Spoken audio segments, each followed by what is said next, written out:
Lotus. Too many buttons to press, man. How's it going? All right? Good, mate. You, yeah? Yeah, I can hear you.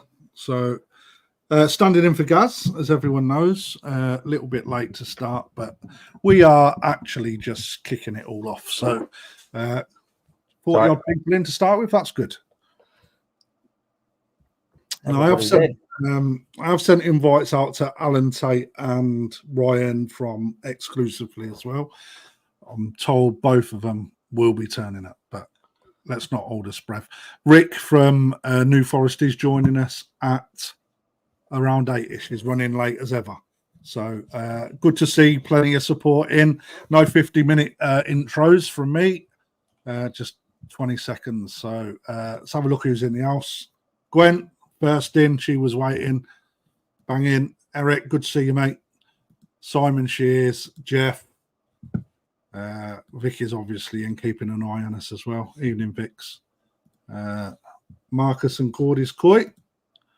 Sarah, or Sarah, I always call you Sarah, I do apologise. Kelly Noobs, Andy J, George, I nearly called you Michael then, Murdoch, Budget Ponds in, fucking hell, there's loads all piling in the evenings. So, Chris, good evening, GKP and Crafty, plus Aaron and everyone. Haha. Right, cool. Right, guys. So, obviously, I don't do what Gaz does, so he normally does a load of background stuff, and then I just jump on and gob off. But it's been a hell of a week, and it good weather is following us about. So Gaz is currently sunning it up in the Antarctic or something at the minute. He put a really unflattering picture of himself up earlier. I'm going to have to find it, and I'm going to have his eyes out because I'm an ass. But it's yeah. How are you doing anyway, Aaron? You well? I'm good, mate. Yeah, I've just been getting some more materials today to my old man's house. I've still got another week off work, but I've run out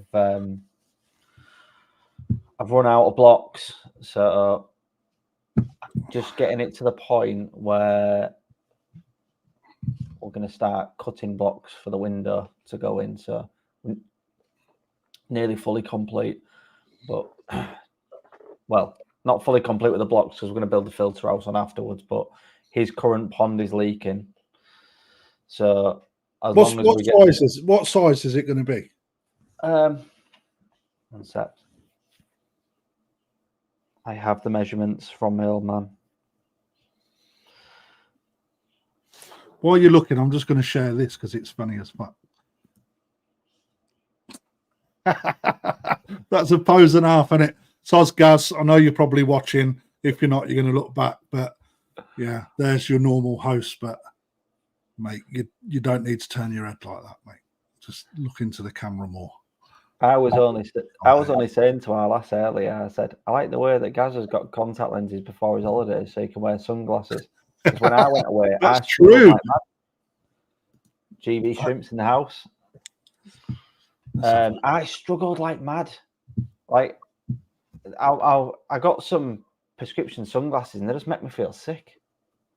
So I'm tempted to do it. I'm tempted to get some contacts for the first time for when I go away so I can put normal sunglasses on. Evening, Si. Right, hang on a minute, Cole. Right. Oh, yeah, Gaz looks like a member of the Village People. He does too, mate. You know, he'd make a good Indian or cowboy. But, right. So, volume. Whose volume? No, the pond volume. Oh, pond volume. It's 4.1, 2.5, 1.1. Right, let's work out that in gallonage. Right, let's have a look. I think it's 13,000. Maybe. Have you not tried to calculate what it's going to be in volume before you've built it? No, because we got a maximum how big it was allowed to be by my mum. Go on then. Being built bigger than what that is. What's the measurement? 4.1. Yeah. By. Phone just obviously locked, didn't it? Is this meters, right? Yep, meters by 2.55 by 1.13. 1.2. Okay, 2 2,800 gallon. That would be. That's not a bad pond. That size. What's that in literage? You are looking at 12,300 litres. I might get an extra course on that yet. Yeah, but then, so, you know, that's quite important to sort of work out so you know where you are with your treatments and your filtration and whatnot. We're getting a meter, a fill meter. Yeah. We're not doing it without it. What's going on in the background now? What's all that shit? That's the fucking countdown going on still, isn't it? She'll put that one on. No. Put that one. Let's put. No. That's better. It's not moving. Yeah. So, how far into it? How many more blocks you got? I've got 10 each side to do, and I've run out. And then I've got the bits that go on either side of the window, but the builder is doing them, not me. Oh, mate, it's even better if someone else is doing them. Yeah, I don't mind doing the straight runs across. That's no bother, but he's done the corners and he's done the base for the window level. So it's perfect. And like the ones that I was doing across the back, he said, I'm trying too hard to get it bang on. Amazing. Yeah. And he was like, if you worked on a building site, your tolerances are way too good. Like, but that's what I said to you the other night when we were speaking after the auction, Aaron. It's like you're not working on a building site. Oh no, no. Take your time, innit? Put a bit of muck down. The more you do it, the quicker you get. But then, you know, dush, just a couple of blocks, tap them in, fuck around with it as much as you want. You know, lay 10 blocks and then call it quits if you want. You're not being paid for it, are you? No, I mean, the good thing is, it's annoying, isn't it? Like, neither of us have had loads of experience, but now I know how hard I have to hit a block if my dad's mixed it wrong. Right, because if I have to start pounding it, I'm like, you've mixed this too dry. Do you know what I mean? But like, the builder's been a builder all his life. I know, and we're good mates, and he just goes and just sticks his trowel in. That's too hard to my. Do you know what I mean? There's no. It's literally. But you know something, mate. I didn't have anyone when I was doing my pond, dude. I literally called my brother and said, "What do I do?" And he said, "Make some cement and put some block down. Run a line." Try and keep it nice and level that way. Keep it level that way. He said, and just take your time. And even when I put it on YouTube, there was people like, because I don't do much on YouTube anymore. But when I was documenting the pond build, there's people loads of tips in there. And like little and often, I'd do a wheelbarrow full at a time, and then lay that and then feel it how I got on. But it was about 900 degrees when I'd done my pond. It was so hot. The last day that we did, the last video that I put out was over like 3 weeks. The first little bit of it was our UK summer that we had the other week when it was about 26 degrees, not a cloud in the sky. And I said to my dad, you're going to need to get some shade. I can't work in this. So he had to go and buy a brolly, and it was tar up to a gas bottle, and he was moving it everywhere where I was. I bought a Japanese app so I could look Japanese while I was doing it. That's your profile picture on TikTok, isn't it? I saw it on it today, yeah. No, that profile picture I've got. What? No. On TikTok. Oh, yeah, on TikTok. Yeah, probably. On TikTok, yeah, we Japanese. Yeah, I set that up ages ago. I don't know how to work all that jazz. But yeah, it's like soon as you put your muck down, mate, it's like once you get an idea of how good your mix needs to be, it's about cutting down on your waste after that. And mate, I kid you not, once you've got it up and your last layer's on, and as long as that last layer's straight, running both sides, right, and the muck all goes off, mate, I swear to God, it is solid. It is so rock hard. I couldn't believe how hard it was. And my brother literally said you could I've seen houses built worse than that. You could probably live in that and survive a bomb. You know, Well, and I didn't put any rebar in or anything like that on any of my pond, and it holds it perfectly fine. I think people over engineer it, to be fair. It's just laid flat. Yeah. Got footings, obviously, but it's just laid flat on there. And then all we plan to do is just get it in, get a liner in. Obviously, his bottom drain's coming out of the cement. I've put a sump in it, kind of like what you've done, because he's got no drain. So his nexus goes into the sump, but he's... Have you got a purge line? No. You need one if you're going on a bottom drain. It's the best thing I put on my pond build, mate. And I kid you not, mate. So basically, where the bottom drain comes down underground and then comes back up to the nexus, on that up pipe, I put a T. Oh no, well, no, yeah, but I think the plan for it is where it's coming out the floor, because his filter house is below ground. Okay. Right, so it's 0.5 meter down, 0.5 meter up. Yeah. Where it comes up, he needs to go across and then into his nexus.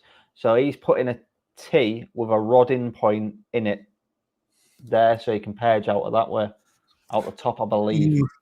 I'll tell you now, mate. If you can, think about re-engineering that, because where on that purge line, Aaron, I kid you not, mate, you literally turn it for 1.5 to 2 seconds, and the amount of shit that pulls out your bottom drain is just immense. You ain't got to worry about rodding then. Literally after every clean, while it's bubbling up, mate, because you isolate the feed into the nexus, I then go out the back, open the 4-inch ball valve out back, flood that into my sump for literally 1 or 2. Sometimes I do it a bit longer.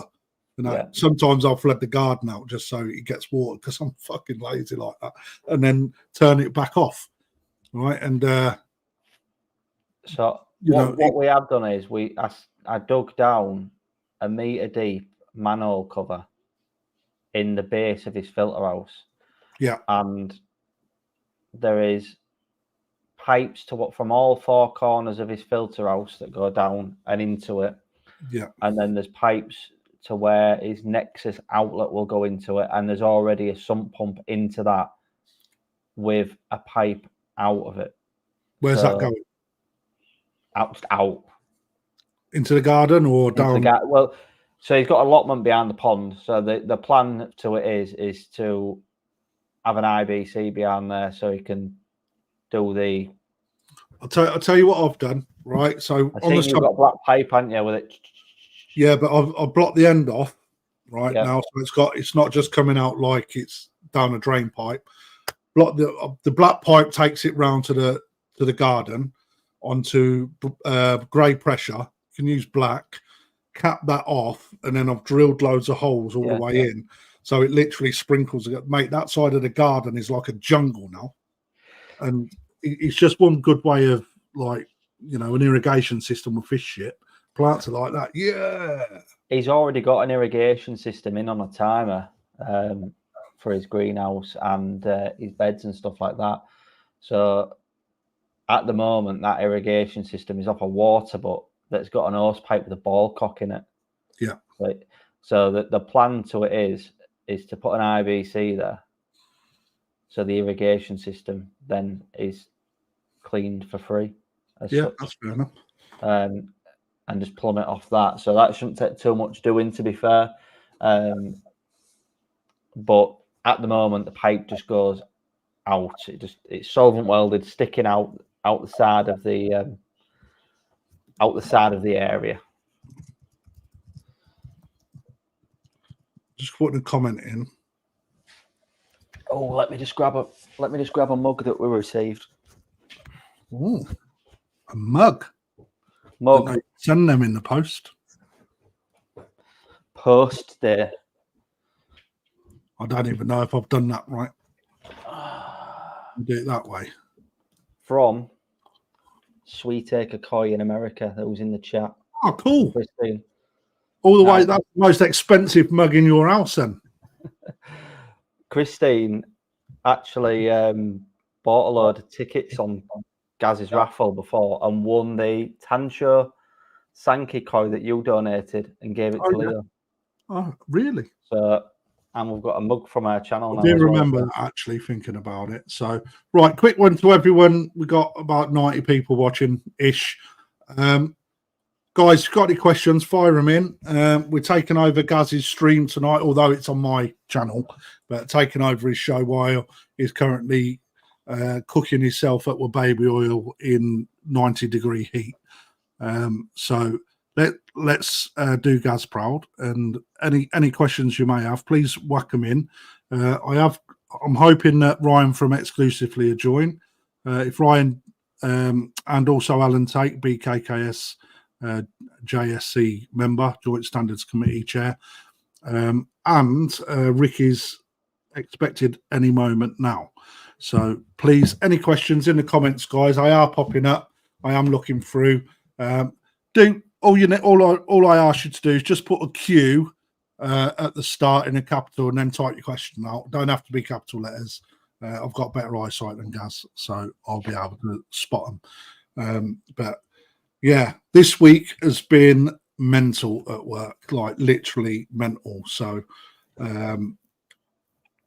yeah, there's so much going on with regards to I've been practicing my photography, so we're starting to get on top of that now. It's difficult, and not so much difficult, so time consuming that I've got 101 different things to do, and just turning your eye to that, it's a lot of time just to try and photograph some koi up. And then obviously on top of that, we have quite a lot of fish going out through the auctions at the minute. So what I'm trying to do is get enough photographed and videoed. So I've literally pulled all of our koi off the web at the minute, merely down to the fact that because we've got so many, there's the stuff that's been sold out the ponds through people walking in, that are still advertised on the admin team to pull it off the website and do everything else, don't you? Yeah, I mean, because there's so much to do. It's easy missed, and what we don't want is, which has happened recently actually, someone trying to buy a fish that we haven't got because we've sold it in store. So that just creates so many problems. So we're currently working on that in store, on top of obviously Fish Elf and all the other stuff though. So yeah, few new customers. I've had a couple of customers come down from Birmingham this week after seeing the auctions and the lives and whatnot. So it's always good to see. But while we've got quite a few on, this weekend you have got the Northeast Koi Show. So have a look at that. It's 30 vats. It's actually an excellent show. The quality of the fish shown in that show is really, really good, to be perfectly honest. So me and Leo are looking forward to it. Are you going up, Aaron? Yeah, where are you going? 2 hours for us to get there. Sunderland, isn't it? Oh, Northeast, mate. They speak weird up there, mate. I don't know. Yeah, Sunderland. I think it's a couple of hours drive for us, but so me and him are gonna take a drive up there and have a look. We've got nothing else to do. It's right in the middle of our annual leave, so. So Jeff, is that where it is, Jeff? I've just seen the postcode, mate. Pretty certain it's Sunderland. I may be wrong. It's up that way, mate. It's like, they speak like that a little bit. But right, while we're having a quick look into that, Peter has asked, do you think that parasites can become resistant to treatments? With the exception of fluke, no, not really. Fluke definitely do, and that's why we have so many issues trying to move them on. Different types of chemical within different fluke treatments with regards to trying to hit them on the head is the issue. PP is not always the answer, but it does help in breaking back that barrier that is created soon as parasites come and fish start really mucusing up. So it's good for a PP treatment blast to really strip that back. So when you do put like Fluke Solve Plus or Fluke M or whichever your chosen fluke treatment is, it really hits it home. It's got less to combat through in order to hit the parasites. So with regards to others, absolutely not. You may find that you get better success on one sort of treatment for one. Let's call out Chilodonella. Okay, you may find that you have better results on one chemical than what you do another, but only when you use it will you know how well your pond reacts to what chemicals and how your fish go. So if you're finding yourself having constant problems, right, it's not, unless it's fluke, there is another underlying issue somewhere. It's so, for example, if you're getting Costia constantly, or you're getting chill or trick constantly, and you're constantly whacking chemical in to try and combat that, there is an underlying issue somewhere that you have to look at. So I hope that answers your question. Anything to add on that, Aaron, that you've found? I think from what I've heard and seen, people that have had a major fluke problems this year, and they've tried lots of different things, and I don't think the EU regs pulling chemicals and products that we was allowed to use that we're no longer allowed to use has helped that. Now I think we've got a massively dubbed down, but I think that's where you speak to a dealer and get a treatment method that will work with the volume of your pond. Don't want to divulge more than that, because obviously you should always say on YouTube what it states on the back of the packet, but I've had well, you actually don't have to, mate. You do what you on YouTube, right? You're not licensed, so you can say what you do, right? Is what you do. You're not asking people to copy you, right? No, but I got advice from yourself, and I tried before with the packet information. Yeah, the packet information didn't work, and hit it again with the crafty information, and it worked. So I read probably 2 or 3 months ago now, doctrine on fluke treatments, and what this company done, that was it was a proper company doing an investigation, you know, using it as a case study, because it's quite often a talking point, getting rid of flukes using the treatments that we're allowed to use. So what they found is that they had an issue in a pond. Okay, so what they done is they set a pond up with koi in it, knew they had fluke, treated it as per the packet with regards to the pond volume, etc. Followed the packet rules. At the end of how the companies that sell the product state, they was finding that it wasn't eradicating fluke completely, right? And we all know that anyway, because we use the stuff and we see it time and time again. So what they then done was they then introduced new fish that had fluke. They then took the filtration system out. They then dosed the pond with the user recommendation, and again followed the same guidelines, and they found that they didn't eradicate the fluke.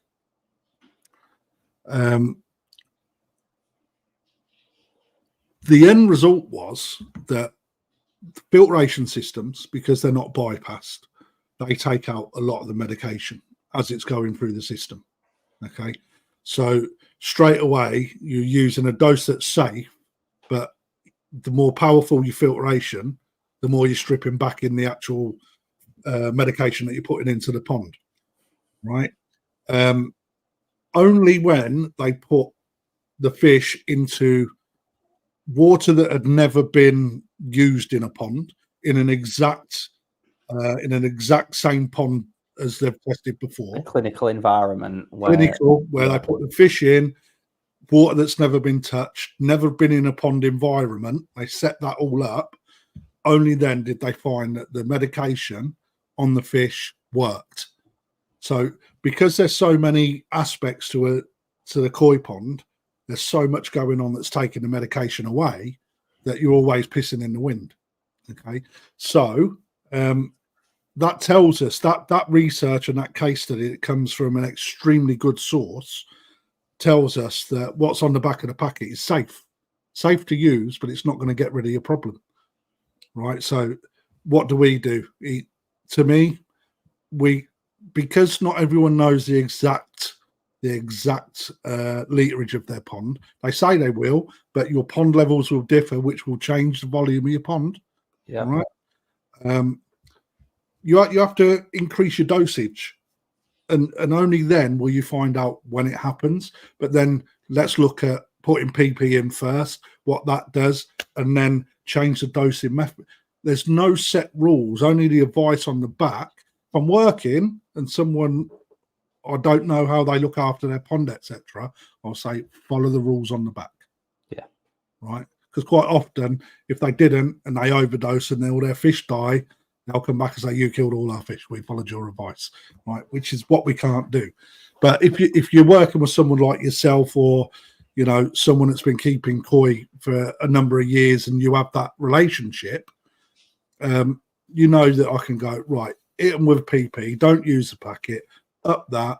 Do that twice. Then hit them with a bit of fluke solve or whatever. Right, you're probably going to find that you'll neutralize them. If not, do it again, and you will get them third day in. There's so much that you can put into there, but I think you remember last time I needed to PP, and I rung you up and said, "I've got one that's not acting healthy. It's just coming out. I don't really want to PP the full pond. It's just coming out of winter. There's one I'm really not happy with it." And we was just going out it was like the day of our wedding anniversary. And we was going out for a meal, and I PP'd it and got the koi back in the pond, and I tripped up and fell in it. I remember actually you saying it was purple. Brown arms up to my elbows, and then the phone call back was, "How do you get PP off your arms? You got much on it?" "Yeah, up to my elbows." Yeah, we're going out for our wedding anniversary. It don't matter, mate. It's like you had a big pair of pond gloves on. But here you go, mate. Let's have a look at this question from Phil Horton. So, hi, I've got 12 45-inch koi. What weight of food should I be giving them each day? Okay, so advice, Aaron, what would you suggest on that? If you don't know, download the free app Koi Control, put all of your koi into it, your literage, and it will give you a guideline based on temperature. Once then that you are constantly testing to make sure your filter can handle the weight of food that you're putting in, and then increase until you think that you are happy with that, is how I would say someone to do it. That's how I started. I'm past that now. I know how much my filter can handle and how much my fish are eating. But regular checks, regular water tests, when you clear, increase. Okay, so great advice, because the Koi Control app's excellent. Personally, I wouldn't touch that with a barge pole, because I think if you go down that scientific route, it soon changes, because fish at 4 to 5 inch in the temperatures that you're doing now will soon become 6 and 7 inch, right? And that just changes the volumes time and time again. The best way to do it, in my own opinion, is you feed, you monitor not only your water parameters, but you monitor what your fish are taking, right? Do the 10-minute rule. If they've not polished up what you're putting in at 10 minutes, next time round, reduce the feed. If they polish that up, increase the feed until you realize and work out what the balance is. Okay, so in that way, your fish, I promise you, in the temperatures that we're seeing at the moment, you will gain 1 to 2 centimeters a week if you're feeding regular enough. In order to, and it will just vary massively. Even what's on, not just on the body mass, okay, but the type of koi you've got as well, right? If you've got Chigoi in there, right, they get hungrier and hungrier. If you've got Kahaku in there, they won't eat as aggressively. So, what you will find is, depending on the type of variety you've got and where they've come from in Japan or Israel or wherever it is your koi are from, you'll find they grow at different rates, right? So that will then change everything again. So if you stick to that rule, it will then also give you the ability to study your fish. On top of that, you'll be able to see if there's any problems, because fish at that size are more prone to, with their immune system, right? Like kids, they eat a bit of dirt, they come out in spots, they build immunity to it. Very similar with a koi. Every time they get a knot, if their immune system's not up there, you'll get a parasite or it'll get poorly, and you'll get to know your fish. You'll get to know which fish is always ill, like that snotty-nosed kid at school that's always ill.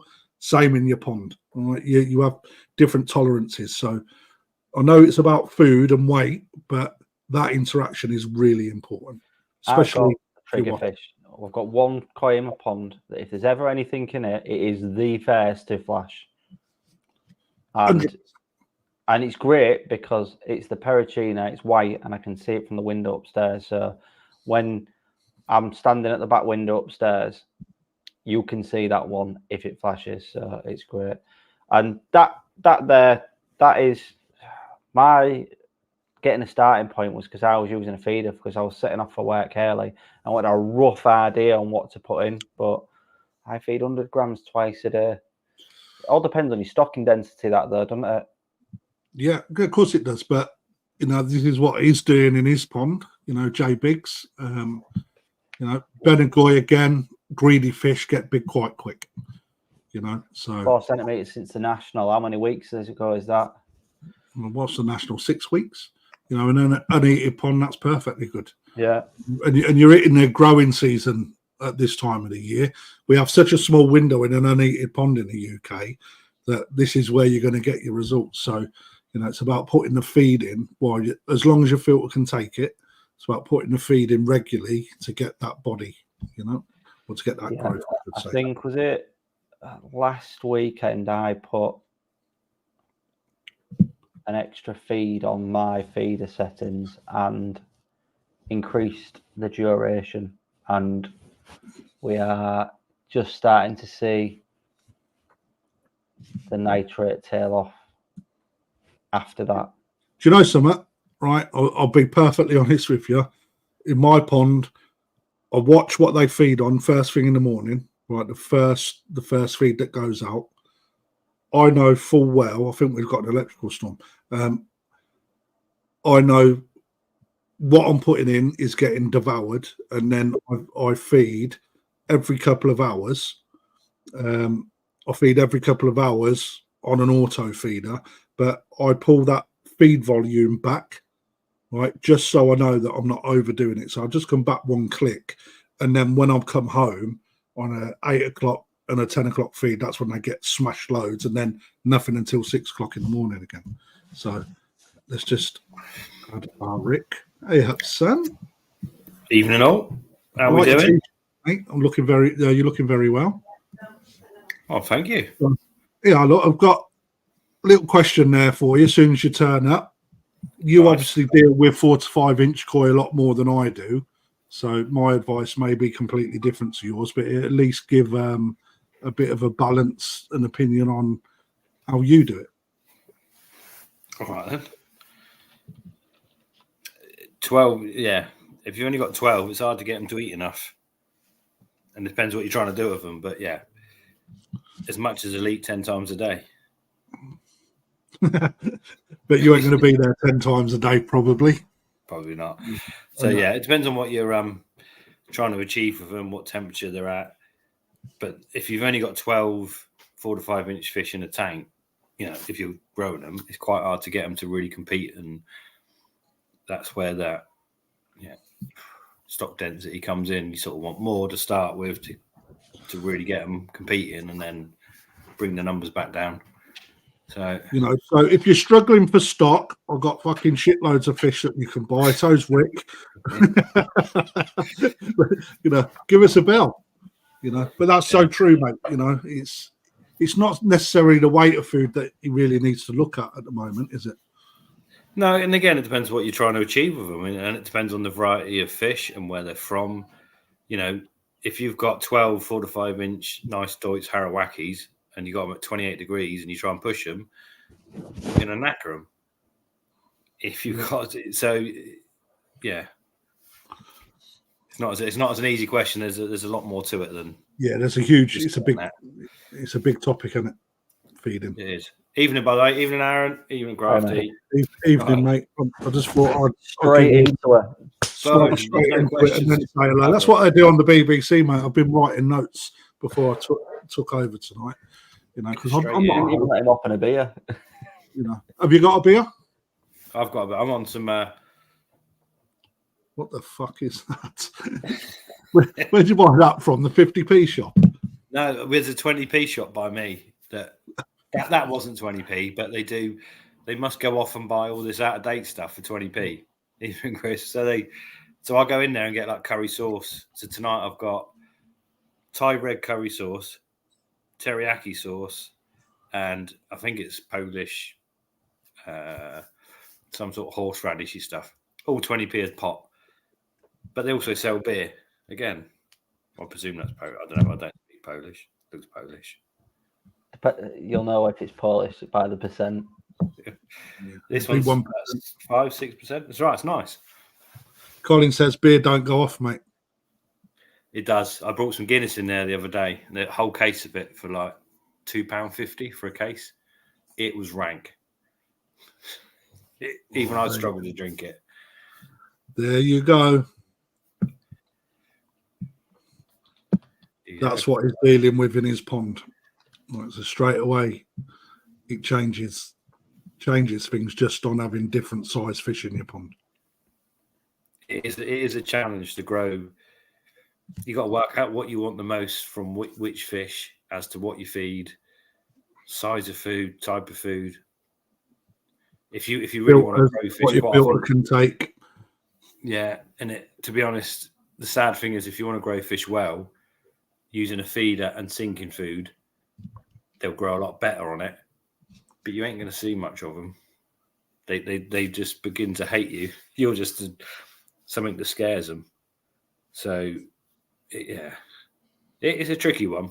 But yeah, to get the maximum amount of fish in terms of potential doesn't necessarily get the maximum in terms of enjoyment watching them. Yeah, so true, mate. Very true.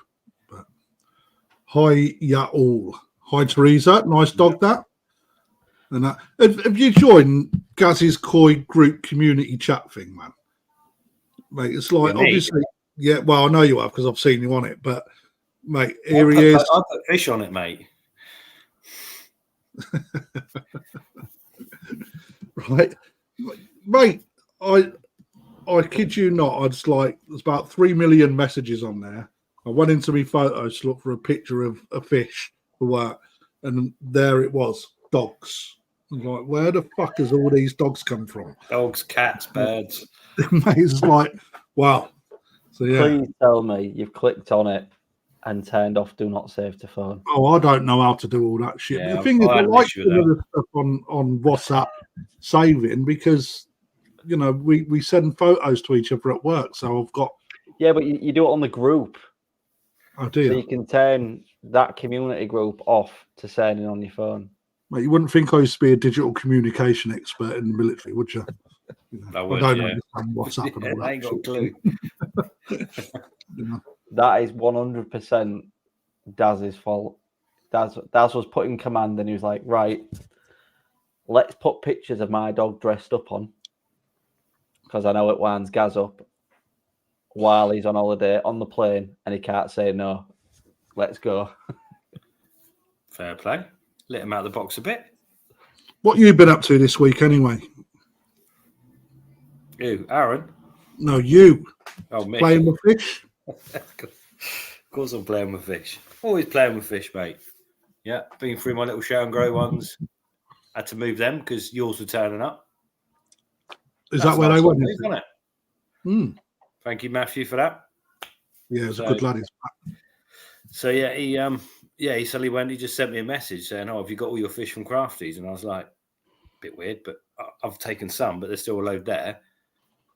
I didn't know where it was going, and he goes, "Oh, I'm coming to yours, but I'm at his." Oh, right, bring them on then.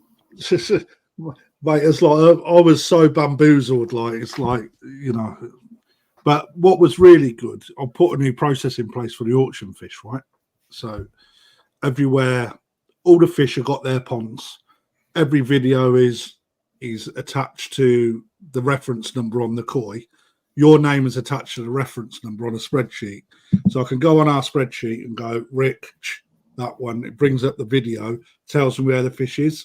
So it was the real acid test, because obviously holding the stock back, I've got them over 2 or 3 ponds, right? Yeah. So I've gone, it's in that one, or it's in that one. And fuck, which Chiba was it? It's that one, and it worked. It was great actually. So, hats off that he done that, because it gave me a chance to test what our process is, and it works. Mate, it was a bit different, didn't it? Because they all turned up within 3 hours. They're at my house or at the farm.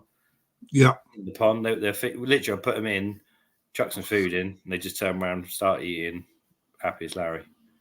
So, can't be bad. What was your favourite one out the lot?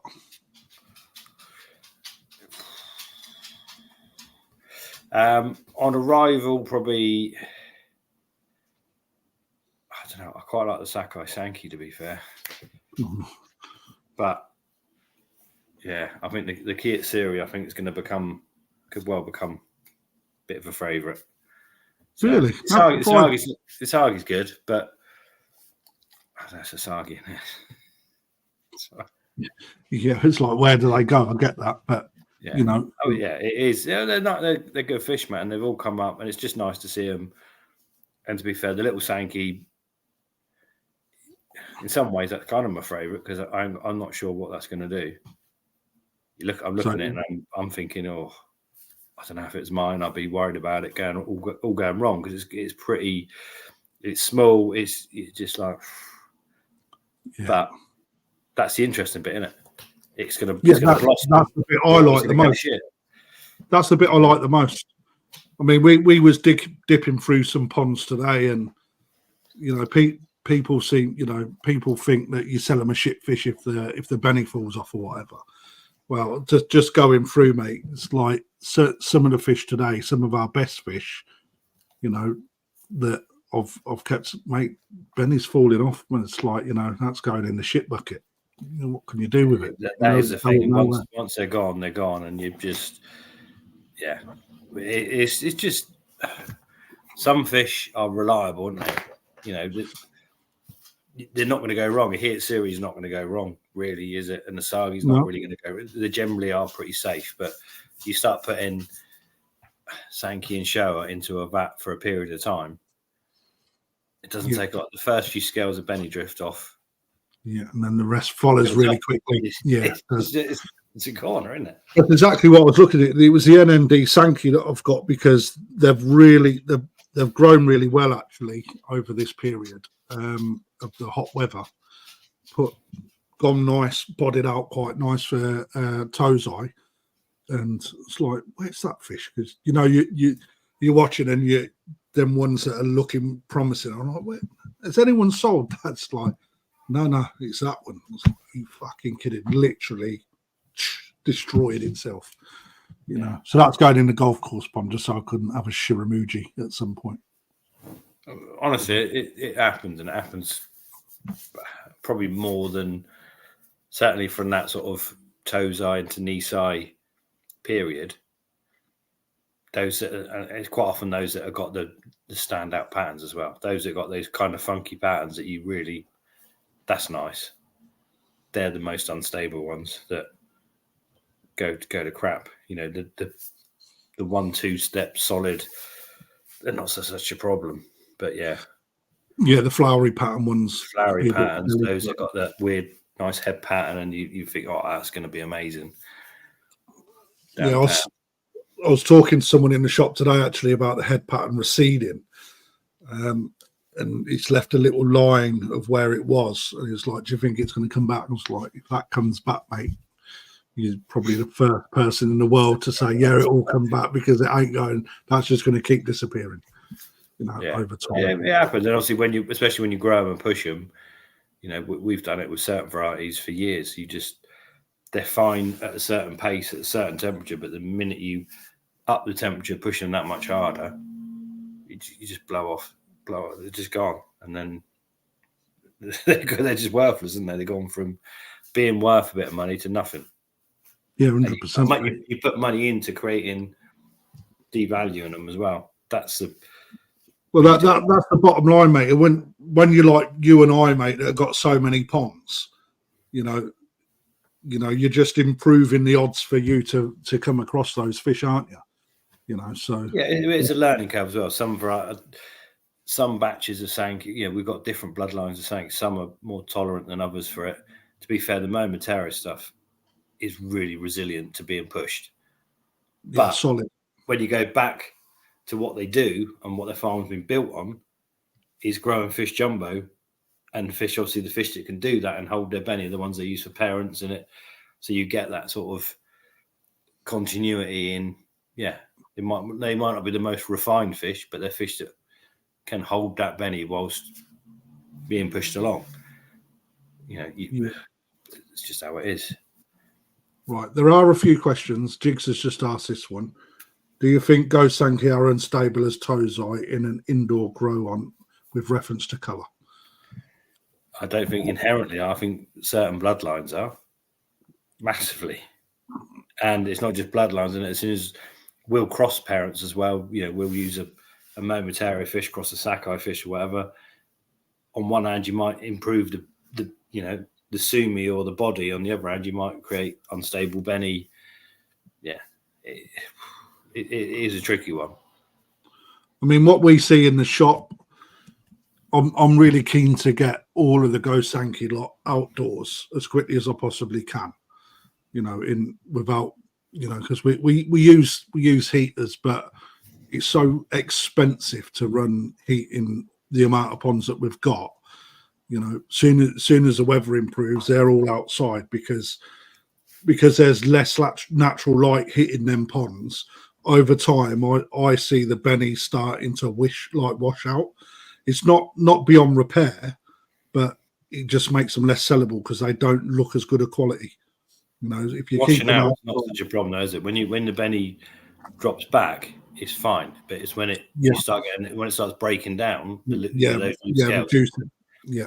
And we see it. To be fair, we've used for years. We've used heated systems to push on a new batch because quite often you find the indicators. So if you push them hard and they lose, if the Harawakis lose a yellow or if the Sanki lose a benny, those same fish that have grown slower out of the mud ponds do the same thing at the same age and size and degree days. It's something inherently in there. So you just learn it earlier, and it's like anything. I mean, even the breeds out in Japan that have been doing it donkey's years, they have failures, massive amount. It's not uncommon, but obviously that period between Tozai and Nissa is probably the most problematic period. That's when you lose the greatest number of fish. If you've got 1,000 fish growing on in that period, that's when you might lose 5% of them in terms of benny falling off, 10% of them. You've only got to look at Ricky Stoddard's stuff when he's growing fish, and then he'll have a bowl of Beckos. He didn't buy Beckos; he's got a bowl of Beckos that. Yeah, that's right. Whatever, it happens to everyone. Different bloodlines handle it differently. Different parent sets handle it differently. Yeah, it is difficult, and different benny types as well. You get some that are very soft, but that will tolerate it.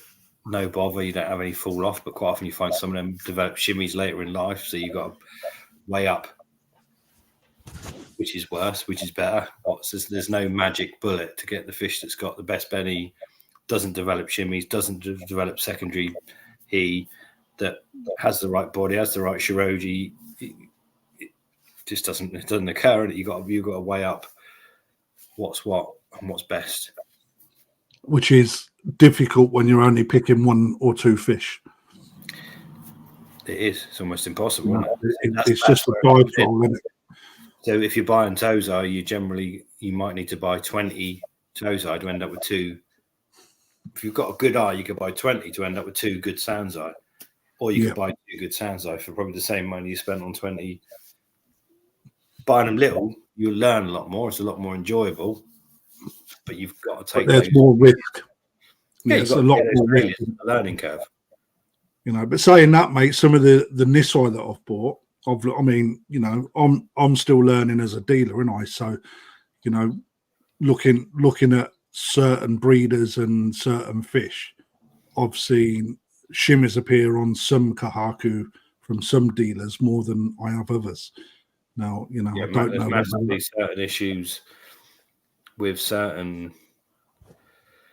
Yeah, we had to stop using it. Matsuo do some amazing stuff, but their fish in our water, disaster from the parents to the offspring, and yet you see some of their fish, they do some amazing stuff out there. Fantastic stuff, and, yeah. So you've got to work with what you got. There's certain things you can't change. So if you can't change the water, whatever, your fish don't do well. That breeder's fish don't do well in it. Change. The Matsue fish that I bought over this year, I would say the best one body pattern. Within 6 weeks, a huge block of Sumi just started to come through. You know, and that was never ever on show. You know, it's like only when it hit our waters did you slowly start to see it come. But I think that there's quite a tie to Sumi quality and Benny quality go almost together. So the best Shiros have got quite often they've got Benny in them. You see it underneath them. Those that have got that real good jet black Sumi have got the red inherently in them, and you see it on the underbelly, and you think, yeah, if you're already experiencing the fish from on top, there's a little bit of Benny underneath. Upset you? You're not going to see it. Doesn't matter. You're not. Got a window, it might upset you. But the colours are kind of interlinked. To make black blacker, there's probably reds involved. Yeah. The best Kahaku we've had are the Momotaro. They just went from strength to strength with the Benny colour. You know, they very young Benny, very orange. But then from the results that we had back from the growing show, mate, and the ones that I kept back in cold water and green water so I could see how they develop. The red that come through as that skin developed, man, it was insane in comparison. They generally are good, but again, you momentarily so many different parents for their Kahakus, you don't know, you know, that might be a load of fish from one set that are brilliant, and you might buy another load from a different set that all develop Shimmies or go to shit. Good for a different parent set, different line. You get the Mako ones, you get the Gimrin line ones. It's just. But each spawning will be different, though, Rick. Right? Each spawning will be different anyway. Each spawning, even with the parent sets, would be different, wouldn't they? Yeah, I think there's certain genetic things that obviously play a part, and certain environmental things that play a part. So you've got big breeders use so many parent sets as well that. It's hard to go with, but even Sako, the best koi farm on the planet, their Kahakus and their Sankis are all. If you look at their tree of where everything comes from, they're all interbred. Yes, so you're like, which is bonkers, isn't it? Yeah. So the Kahakus have got Sanki blood in them. The Sankis have got Kahaku blood in them. You know, they got so many. You had a question that was a statement. Just above the question you brought up, it says Q. I'm feeding. I imagine that's GK. That's KG. Yeah, I've got that start ready to come out. That's by there's another one. All right. So Sarah Hallowell, when in a year should you take your koi off growth food? It's nothing to do with when in the year. It's to do with the temperature of the water, and the age of the fish, and what you're trying to get out of them. So. Yeah, it's a tricky one. If you're unheated in England, and it's different even up north to down south. It's massively different. Gaz tells me my pond's 12 degrees, and I'm like, shit, we're at 25. Yeah, that's right. Yeah, swings are massive. We Even recommend Gaz, don't use any growth food below 20 degrees. He's quite high above sea level to the other side of Yorkshire to me. When we compare pond temps, I'm quite often quite above him. Quite above him, yeah. But yeah, realistically, if you've got 20 degrees or above and they're young fish, then you should be feeding a decent sort of growth food. But ideally, 25 degrees. What time was that question put in? Because I've seen it, but I can't find it. It's, let me tell you now. Question, Bruce. It's just after DT came in on my screen. There it is. Talking of treatment, can they harm Doitsu koi? There's another one from. So earlier we was talking about resistant, whether parasites can become resistant to treatments. In my opinion, not really, with the exception of fluke. And if you're constantly finding you're getting stuff come back, i.e. the same type of parasite, it's generally more of an underlying problem than a treating problem. But can they harm Doitsu koi? The answer to that is they're just another fish, mate. It's like, no different, in my opinion. There is some weird, depends on what treatment. Obviously, Doitsu fish haven't got so scale is part of the protection of a normal fish. So Wagoi fish has got an extra layer of protection to a Doitsu fish. You tend to find Doitsu fish do have more problems with stuff like white spot. It must be easier to impregnate the skin, sit in the skin, and be more of an issue. You do get certain genetics are involved. So certain treatments, some fish just don't bother, and other fish, it can really upset them. So, yeah, and some of that's to do with variety, some to the genetics of that variety. So you can have an Asagi from one farm that's got quite a different genetic makeup to an Asagi from another farm, and they might react completely different to a treatment because they're genetically different animals. Okay, they're both cut, they got the same colours, but they're actually quite different in their how they behave. I mean, I remember the Doitsu tomatoes we do, they're some of the hardiest fish we do. Yeah, if the oxygen level drops below a certain point, they're the first fish that die from deoxygenation compared to other fish. So their ability to survive at low oxygen points is much worse than virtually every other variety we produce on the farm. And yet, in every other aspect, they're some of the hardiest fish we do. And that's purely a genetic thing from those fish. We can't really change that. That's just how it is. Nobody's pond should be getting to that point. But as a fish farm, we get to that point more than perhaps most because you obviously got higher stock levels, different temperatures.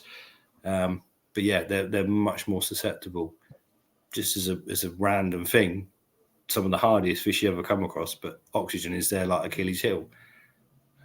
We see Shimmies, white spot seems to be their Achilles heel. Yeah, and white spot seem to be like go hand in hand. Yeah, it's like a kid getting a cold. Yeah, it's just the same sort of thing. And again, sleeping sickness seems to be a Go Sankey thing more than anything else by a country mile. Virtually every other variety might have one day of looking a bit sheepish and they're fine. Yet your Kahaki, Sankey, or whatever can spend days looking horrible. On that though, I noticed from the stock we bought over in February, there was one particular breeder that was a pain in the arse for sleeping sickness. Really, really difficult to snap them out of it. And there could be reasons for that. That could be a breeder that doesn't put their fish. Those fish may have never ever seen it. Totally true, and that's exactly the reason.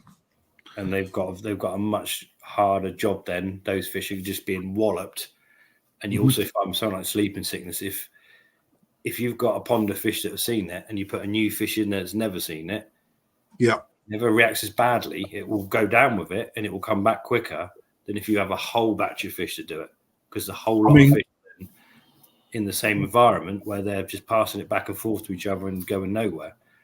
So you tend to find it's not just temperature. Obviously, temperature and salt sorts it out. Variety makes a difference. But if virtually all the fish in that pond have got an immunity to it, the virus doesn't build up in the same manner as if all the fish are going down with it simultaneously. And that's when it's really bad, because they will just all spark out. Yeah. And that's how it was, mate. I think it took us about 10 weeks to get them out of it before they was healthy enough, swimming around. And at that point, you've then got to rebuild their bodies up because they lose so much weight through sleeping sickness. It's unreal.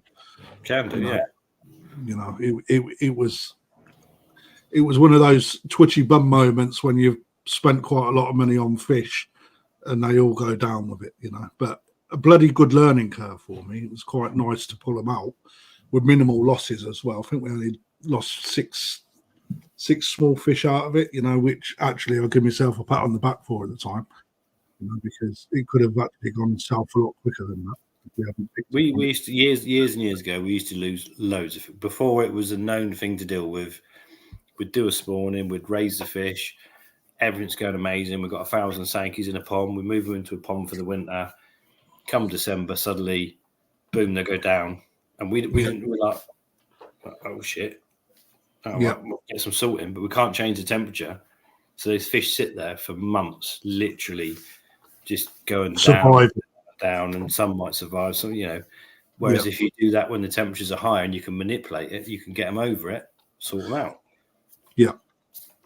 I mean, that's what we had to do. What we've done, good salt concentrate, and then half a dose of the fucking green stuff. Malachite. No. Alpharex.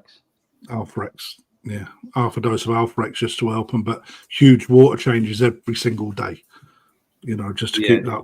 They stink like Merryweather when they go down with that, man. But it's the viral load, isn't it? So that if you've got one fish dealing with it and all the other fish are fine, then it gets over it a lot faster. It's just a fish, but imagine you put an ill person that's never seen smallpox in a room with 1,000 other people that have never seen smallpox and give them a dose.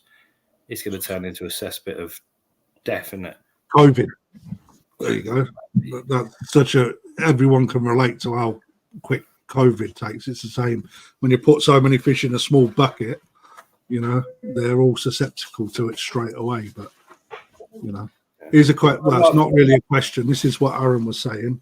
I feed 12 kilograms a week at the moment. So that's true. I've seen Alan's pond. So Alan's took a couple of fish off me recently. Sent me over some pictures. He's got a beautiful big pond with some big fish in it. So, you know, yeah. I hope it's not Saki, Alan, because fuck me, man, you must need a second mortgage. That's all I can say. When you're feeding 12 kilos a week, is it like, instead of putting a cup in, is it a bucket?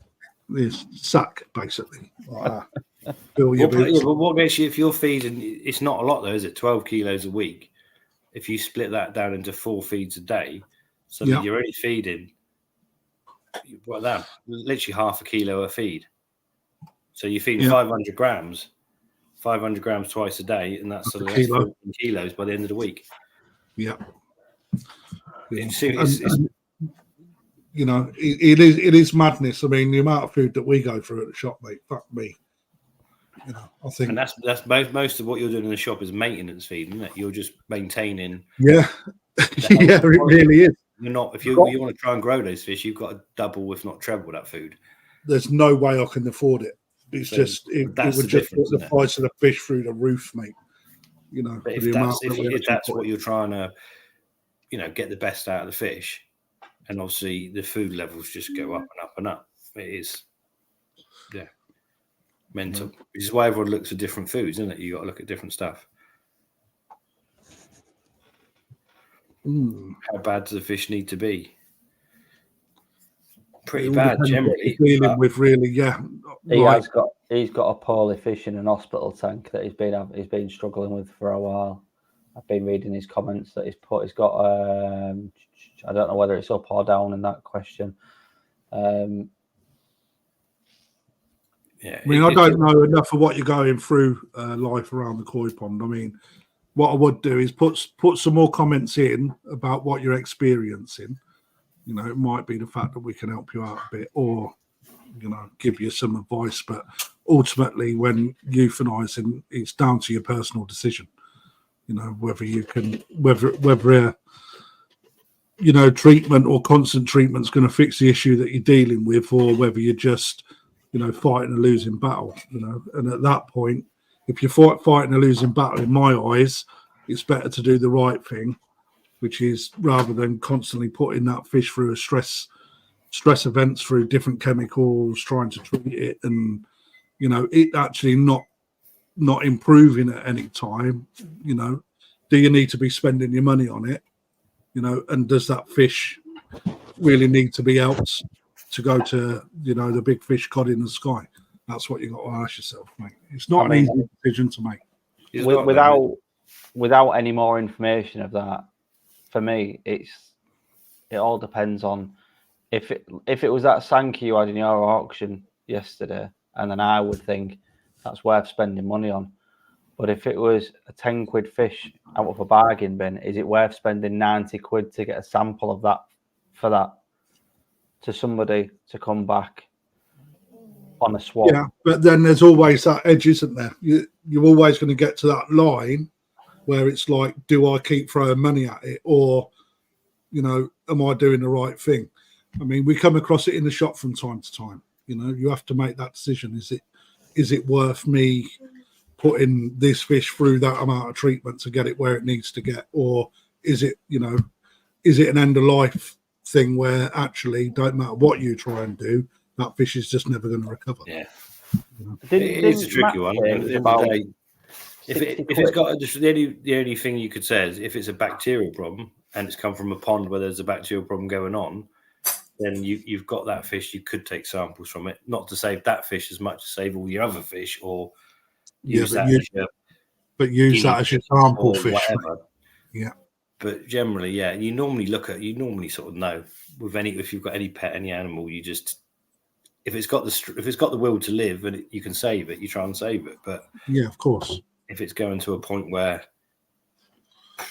if it is bacterial and your fish looks like a swimming zombie, mate, you're pretty much beyond any point of return. So it's not an easy topic to cover, because there's no right or wrong answer. The answer is what you believe. If you're asking that question, should I be euthanizing it, you're probably already fighting against that. You probably already know the answer to it. It's just whether or not you want to step over that mark and do it. That's generally where people that I speak to that have issues, that's where they struggle to step over that line, because they're putting something to sleep at the end of the day. It's not an easy thing to make a decision on. But that's a good question, mate. Thank you for that. Another message from Chris Taylor. Right? Maybe if Gaz was here, he might. I have one out the same batch as Gaz. Yeah. Yeah, and Jeff has one out the same batch as Gaz. He's put a comment in there as well. As it, yeah, it's like I'm just trying to highlight the question. See, all certified, the same as what Chris's is, and all of them, as far as I'm aware, everybody's got shimmies. Really? So Colin has got a red tiger Bendigoy from us, and I don't believe that's got any shimmies on it, which is quite strange. I'm not saying the range has, because they can breed that bloodline more than once, can't they? So it might have been the batch that we got wasn't a very good one, but all of them were certed. Daz has got one as well. Daz, has yours got shimmies? Yeah, his has got shimmies. Yeah, Daz has. Yeah. The trouble with that is the breeder out in Japan could breed those fish, grow them on, never see a shimmy in their water, in their environment, not an issue. And then you bring them over here, and yeah, they all develop shimmies because you grow them at a slower pace, at colder water, harder water, whatever it is. And that can be said, like I say, our experience of Matsuei Kahakus is, I've used loads of them as parents. They were our mainstay as parents, and yet, of course, they got into grief. But like Mike at Yume's like, they're never a problem for me, and they're never a problem out there. And it's like, well, it comes down to, the environment I'm keeping them in is the issue. At what point do you blame the fish, and at what point do you blame the environment? So, if you can buy a Shiro from Momisako and it turns out banging every time, but you buy Benigoi from someone to develop Shimmies or Kahakus, well, you just have to go, well, my water's much more suited for Sumi-based varieties or varieties from this breed or whatever. That's, and we're experiencing this show and grow thing we've done with the fry.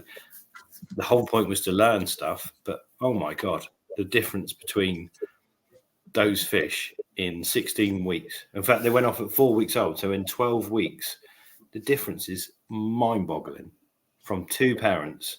So you could have some people turn around and go, well, these are the biggest pile of shit I've ever seen. And you could have other people turn around, well, these are the best fish I've ever had. And it's purely that environment. It's not people doing it wrong. It's just that environment works for some, doesn't work for others.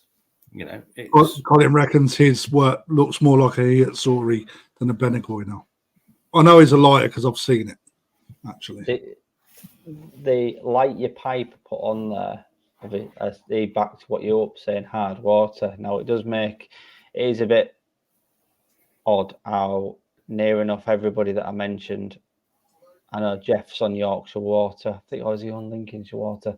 I know in our area, water's hard. Ours is harder than yours where you are. Is it really? Yeah, very hard. Extremely hard water we've got. But the thing is, it's the same. You could buy Asagis. You could all buy Asagis from different breeders and all have, some of you do well, some of you won't. You just can't. But even things like your regular filter maintenance and your water changes and things like that all has a bearing impact, because everyone keeps koi so differently, don't they? So I agree with you to an extent there, but the fact that 5 different people took them to 5 different ponds, and you've got people that are gas barrel systems, you've got Daz, he's on a filter box, or one of the Clover ones, you've got me on a Nexus. Everybody's pond is so different, and the full batch are all Shimmy Fest. So I can understand what you're saying on that, but this batch that we've got, man.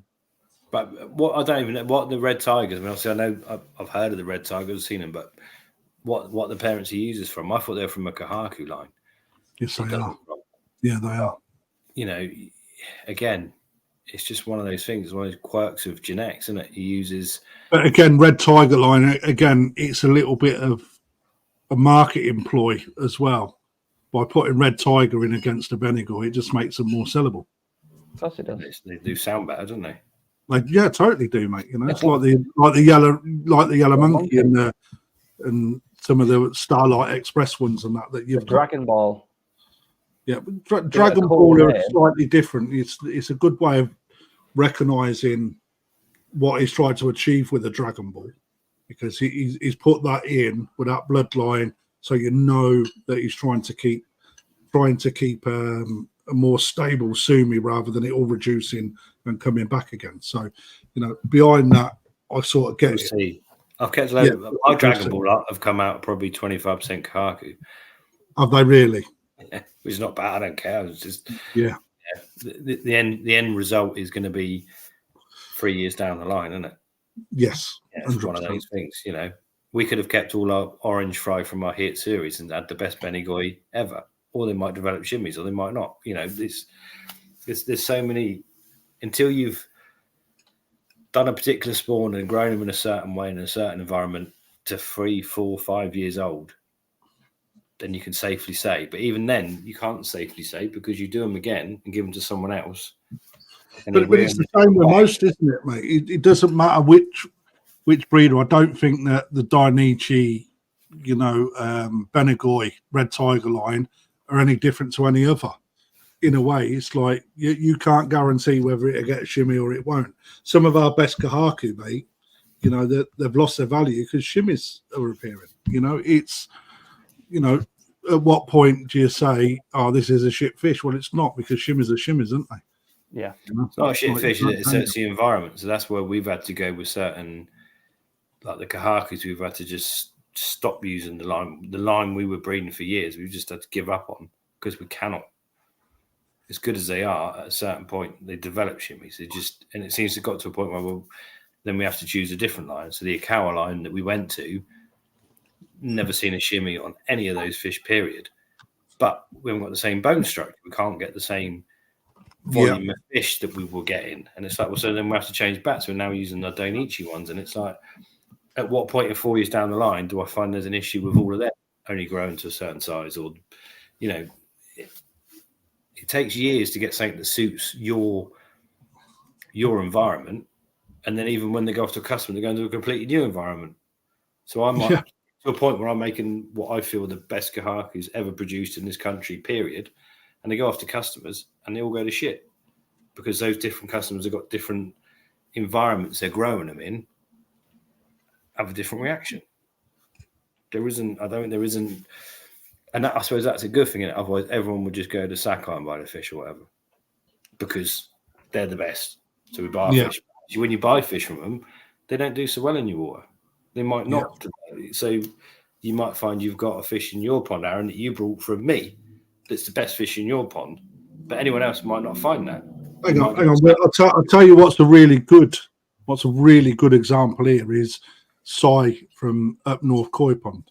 That fish that you donated to him, what he's achieved with that. Turned into a banger, isn't it? Yeah, sorry, mate, to put tears in your eyes.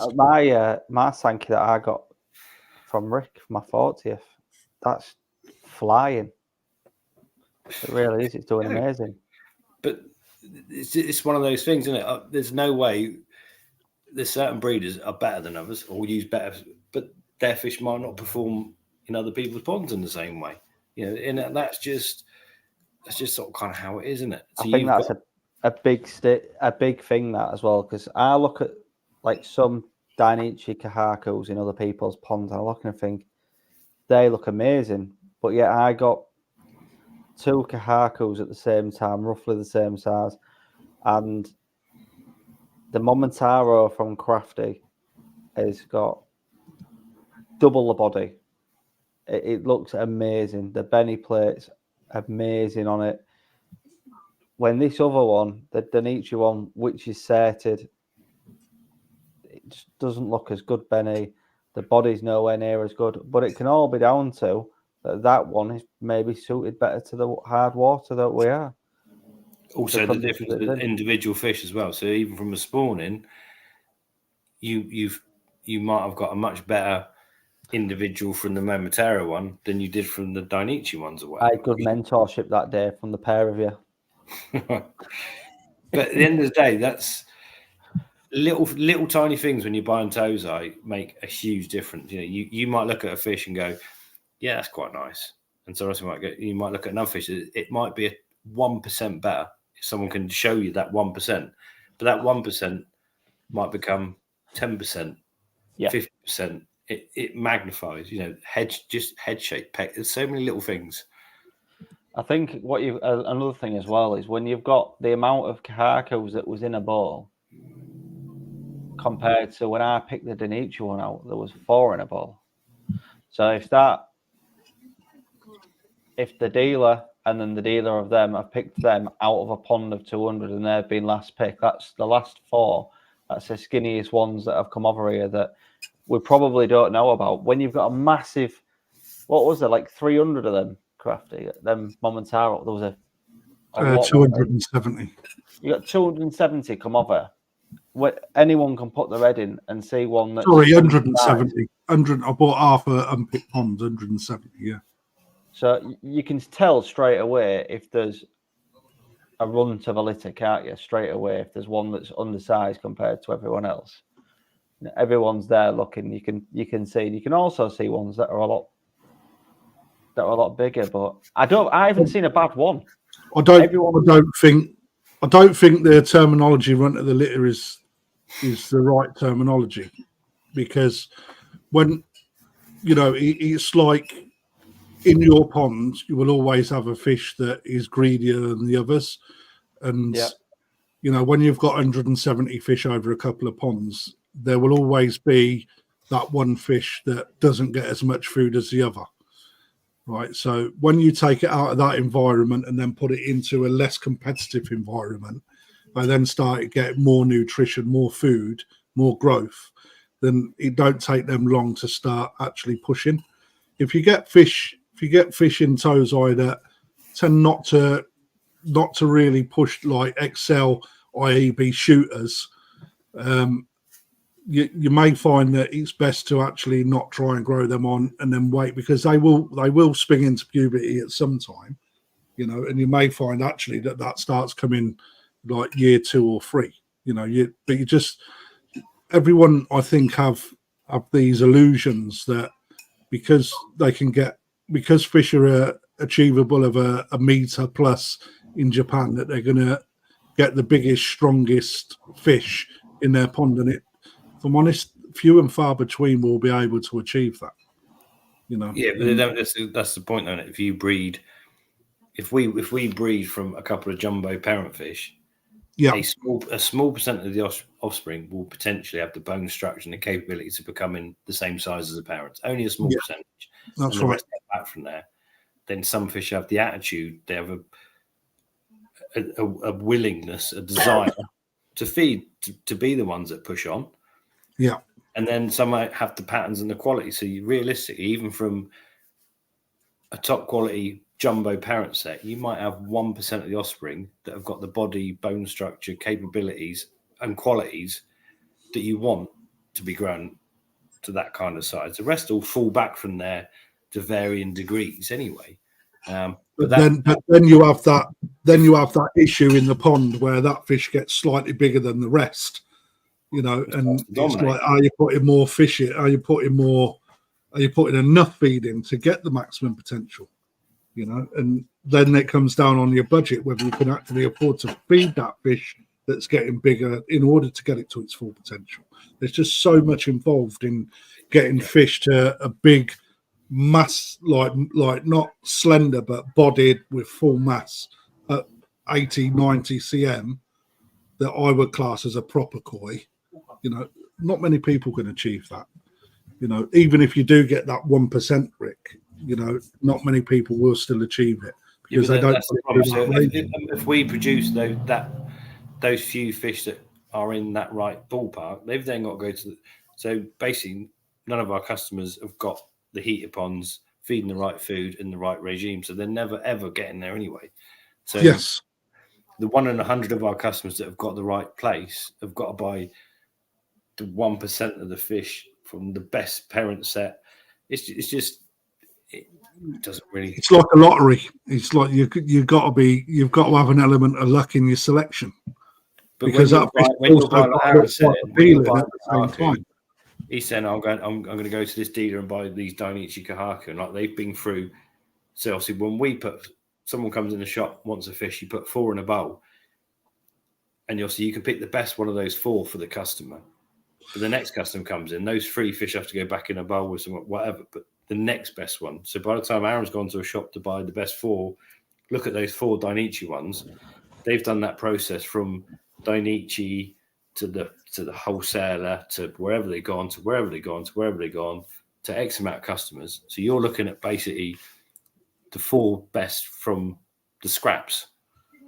I think that's what I was getting at. The right, as in how many people have rejected them and put them back in the bowl from like the hundreds on a fish guy to them to another wholesaler to over here. People picked out, and then there's like 4 left in a tank with a load of other stuff in it in a tank over here, and you go, well, I like that one the best, but it's out of the 3 worst ones that maybe 30 people have selected before you, compared to you who bought half a tank of unpicked and then you've got them there in front of you.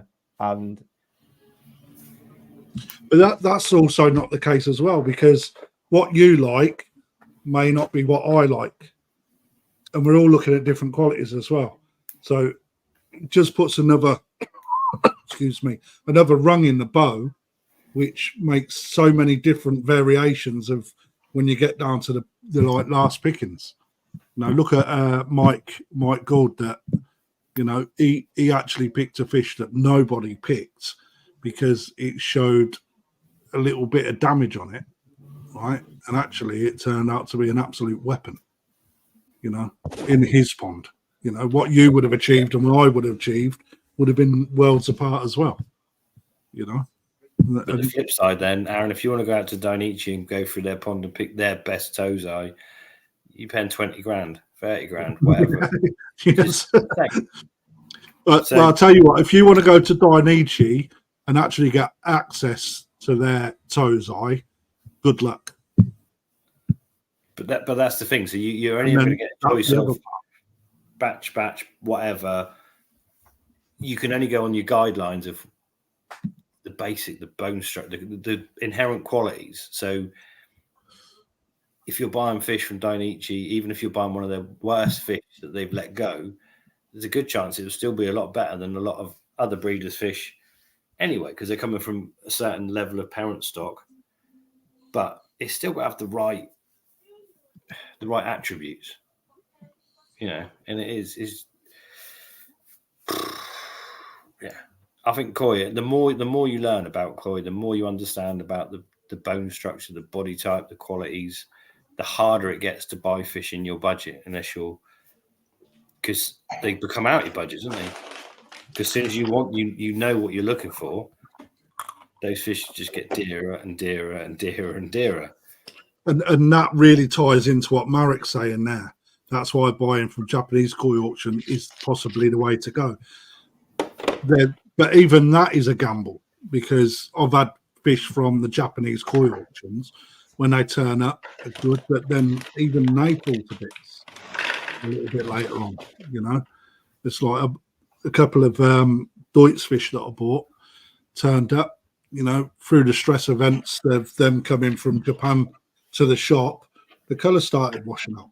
You know, and it's like a long process then to try and get them back to full condition. It's like there's yes and no, but then on top of that, if you're buying from a Japanese koi auction, be prepared to put your hand in your pocket, because quite often a lot of the prices that I see, they are way off of what most people's budgets are, because you're up against everybody in the world to try and get hold of them, including the likes of Narita at number one koi. You know, if you know, money talks in those, and that's why the Japanese do them. But there's still no guarantees you're going to end up with the best. And actually, the best ones will go so past your budget that you'll never get your hands on them anyway. You know? Also, what they put in, a lot of the auctions I've seen, they're not putting in their best fish a lot of the time. No, of course not. Their best fish they've already got customers tucked for them. Away. They've got customers for them already, so they're putting in fish that are good examples to go in the auctions or whatever. But yeah, I've been bidding on a few. It's a pain in the ass because they're being shipped on certain dates. It's an absolute nightmare to, you know, you bid on X amount of fish and they've got to be shipped within a month.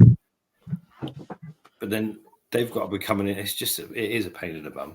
But certain fish probably work quite well at that. You know, stable fish. Doitsu ones, I wouldn't touch a Doitsu one for love nor money or for Japanese auctions. But like the Hitsuri coming from Shinoda, they do some good stuff on the auctions.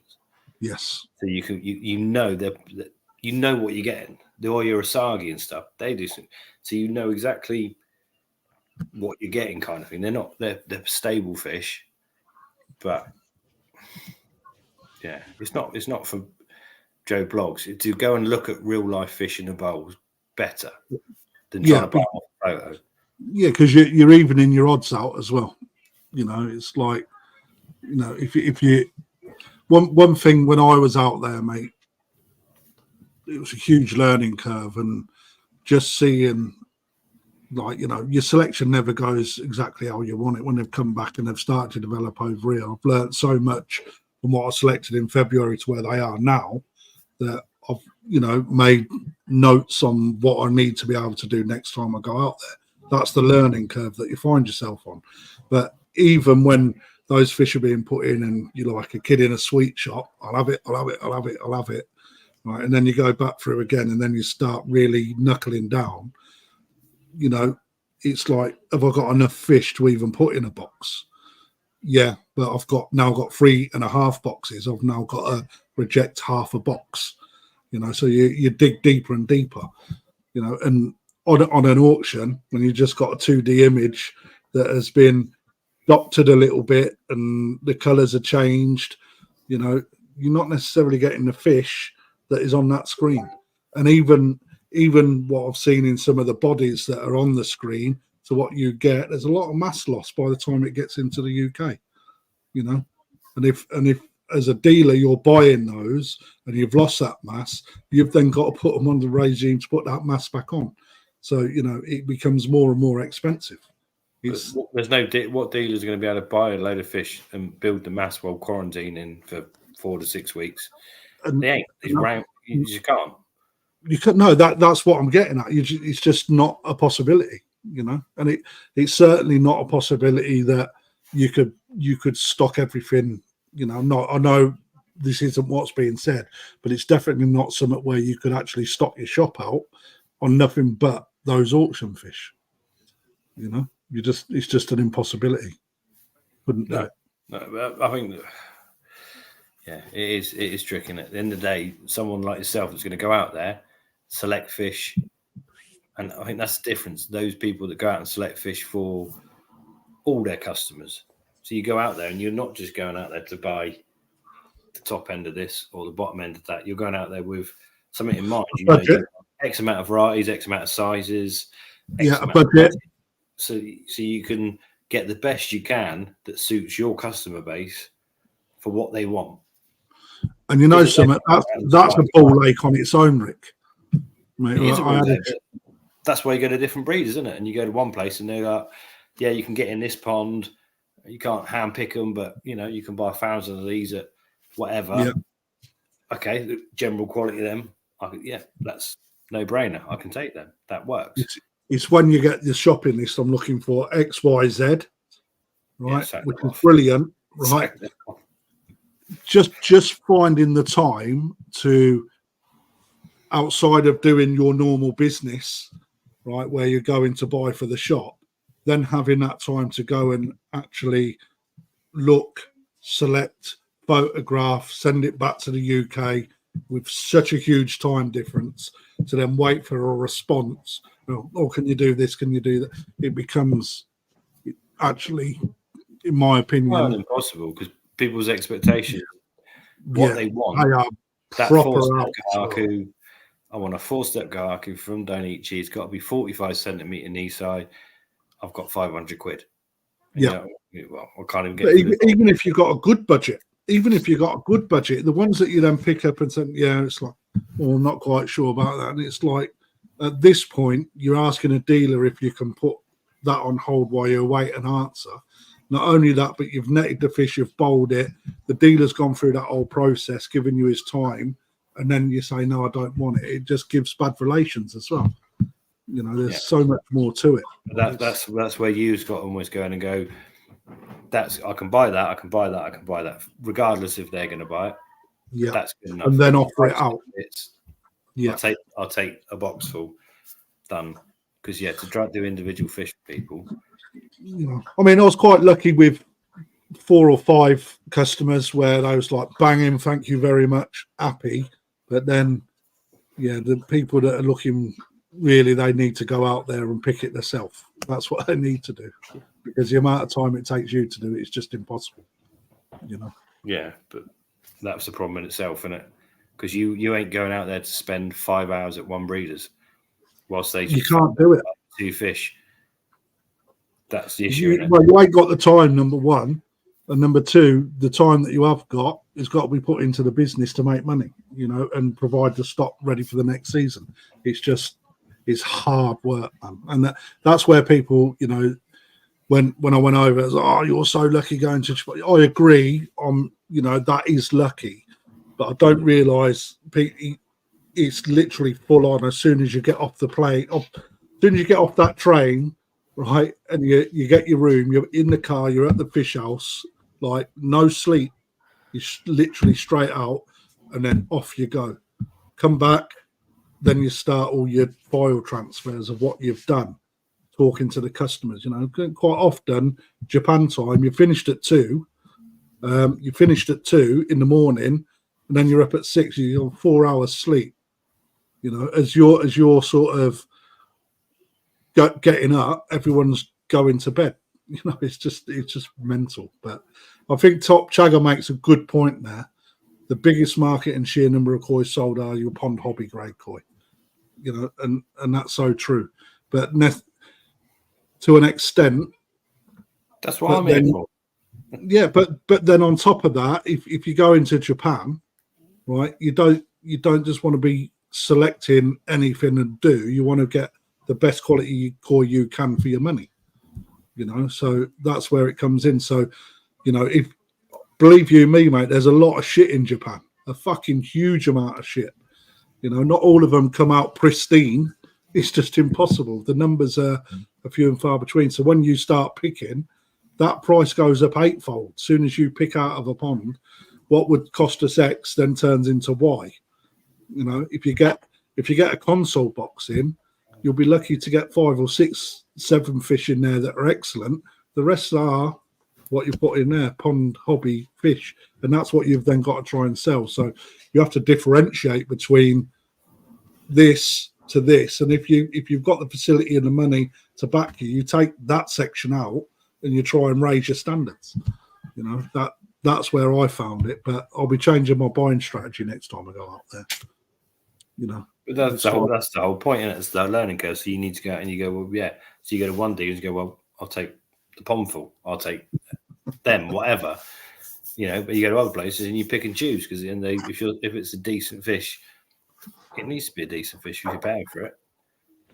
Totally, you know, but you've had even if it's not a decent fish, you're still paying that money because you've picked it out. Yeah. You know what I mean? And they're not going to say, don't fucking pick that one, mate. They'll say, thank you very much. I've made 8 times on that. You know? Good enough. The last thing you want to do is take 8 people with you. No, I'm great. I'm looking forward to that, mate. You know? So Tony's got a question.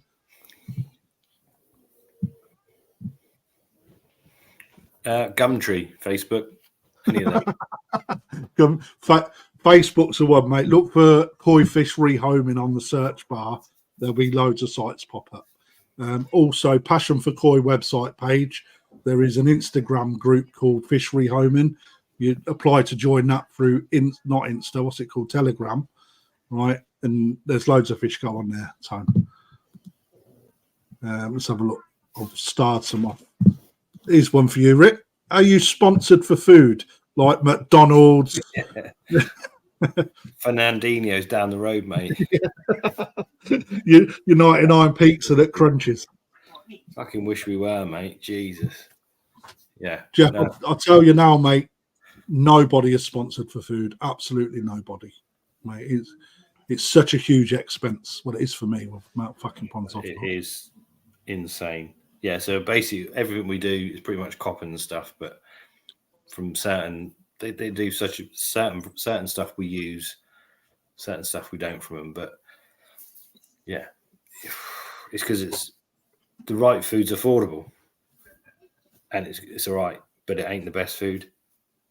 I mean, we was chatting, weren't we, Rick, about when you done that Sakai testing, when we started to work out actually how much more expensive it was when you put your overhead costs in for feeding against coppins or any other food variety on top of sake, right? The amount that, because bearing in mind as a business, you've got to cover your overheads. So if you are feeding X, Y, and Z sake, right, then that's going to increase the price of that fish because you've got to put that extra cost into the fish that you're feeding that, you know, and it then becomes a point is that the way that we need to be selling fish? No, is exactly what I've said. It is difficult. I would have said when I started that little trial, I'd have said there's no way on earth that the extra, basically in 4 weeks, an extra 500 quid for 1 pond of fish. And I said that there would be no way. But in reality, when looking at the fish, they probably actually would have sold for more than 500 quid worth more So you suddenly start thinking, oh shit, yeah, maybe. But it only works with. Yeah, but then when you multiply that again and again and again into the amount, it's like week on week on week, it's that £500 cost, isn't it? Yeah. So I don't know what we use 10 ton on the farm. So, our £50,000 food bill will be £175,000, £200,000. So you're already quadrupling your food bill in one season. Could we quadruple our profits in a season? Not a fucking chance. Absolutely.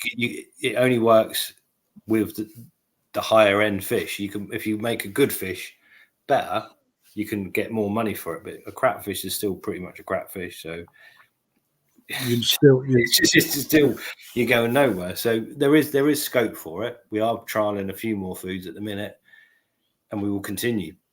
Are you going above your target audience? Like if you have to quadruple the price to go with the 170,000 that your farmer need to go to Saki, are you going beyond your target audience at that point? Well, yeah, I think the whole point is I want to offer. And I'm on about to gain if how much you're selling with £50,000 a year food bill. If you have to quadruple everything fourfold, the price of the fish are going to go up. Yeah, you just don't sell them. So basically, the majority that's the whole point. So it only works with certain fish at a certain point. So you got to work out where we're trying to go with certain stuff, and we do it already with different foods. Is polishing fish or making them better at a certain window before marketing, because that's the point. But you only want to do that with certain fish that are worth individual photographs, worth individual inspection and whatever, and some varieties perhaps don't. The whole thing is difficult. We've done it with different foods, period. Always have. The best fish tend to get the best foods, and obviously then those fish take another step away from the other fish, so your best fish look different to your other stock. But you get the majority of our customers, yes, we get a lot of people come in that want the best they can get for the money, and other people come in, they just want whatever they like. Koi for their pond. They just, I like that blue one, I like the yellow, whatever. The fact that the Benny is that much brighter on that fish makes no difference to them, because they want a blue one, they want whatever. So I think you've got to be careful. I want to offer people everything from our £1 fish through to higher and higher and higher end fish. And if they can see the difference and they can afford the difference, or they want to buy better fish, they do. If they don't, they don't. Rick, I'm just going to interrupt, because when you said £1 fish, my missus started singing £1 fish. £1 fish. £1 fish. Come on, lady, £1 fish. Leo's singing it in the kitchen, to be fair. Right, here's another one. Rick, this is quite an interesting question, actually, if I can find it again. From Chris Taylor. Has it come up? No. Should koi dealers be selling koi with sleeping sickness, as some do? He states. I don't know the truth in that. No, never. Not with it, not suffering from it. But so this is a massive problem we've had so obviously we donkeys years ago, we used to let them breed, do whatever. We come to a point maybe 25 years ago where we started hand stripping and doing stuff sterile and creating fish that were as clean as we possibly could. And yet the problem then is they go off to other people's ponds and they encounter stuff, and they've got no immunity to nothing, because they've not seen nothing. So they have a real issue settling in a Joe Blogg's pond, a normal pond with older fish, whatever. So you then have to try and harden them up, show them stuff, get them used to stuff. So everything used to come in from Japan haven't been put through sleeping sickness. So every pond that had Japanese fish, their fish have had sleeping sickness, they've dealt with it.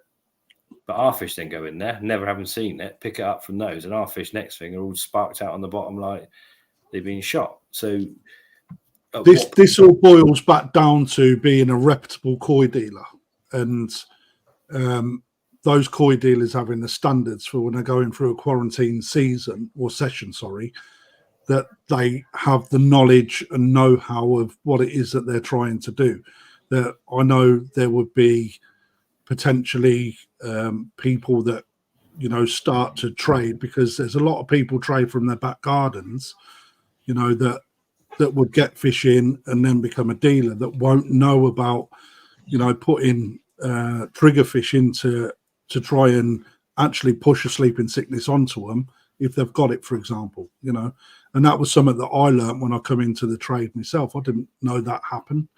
You know, it was only through learning that you have to do that, you know. But luckily for me, I had the information, you know, just down to the fact that they've done it for so long. You know, it's you know, and then even then, mate, there's fish that then I see in people's ponds, you know, through Facebook, where, you know, all of a sudden the fish goes down with sleeping sickness, you know, 2 years into their, you know, it could just be one of those things where they've just never been exposed to it properly or strong enough where they pick it up and then become into it, you know.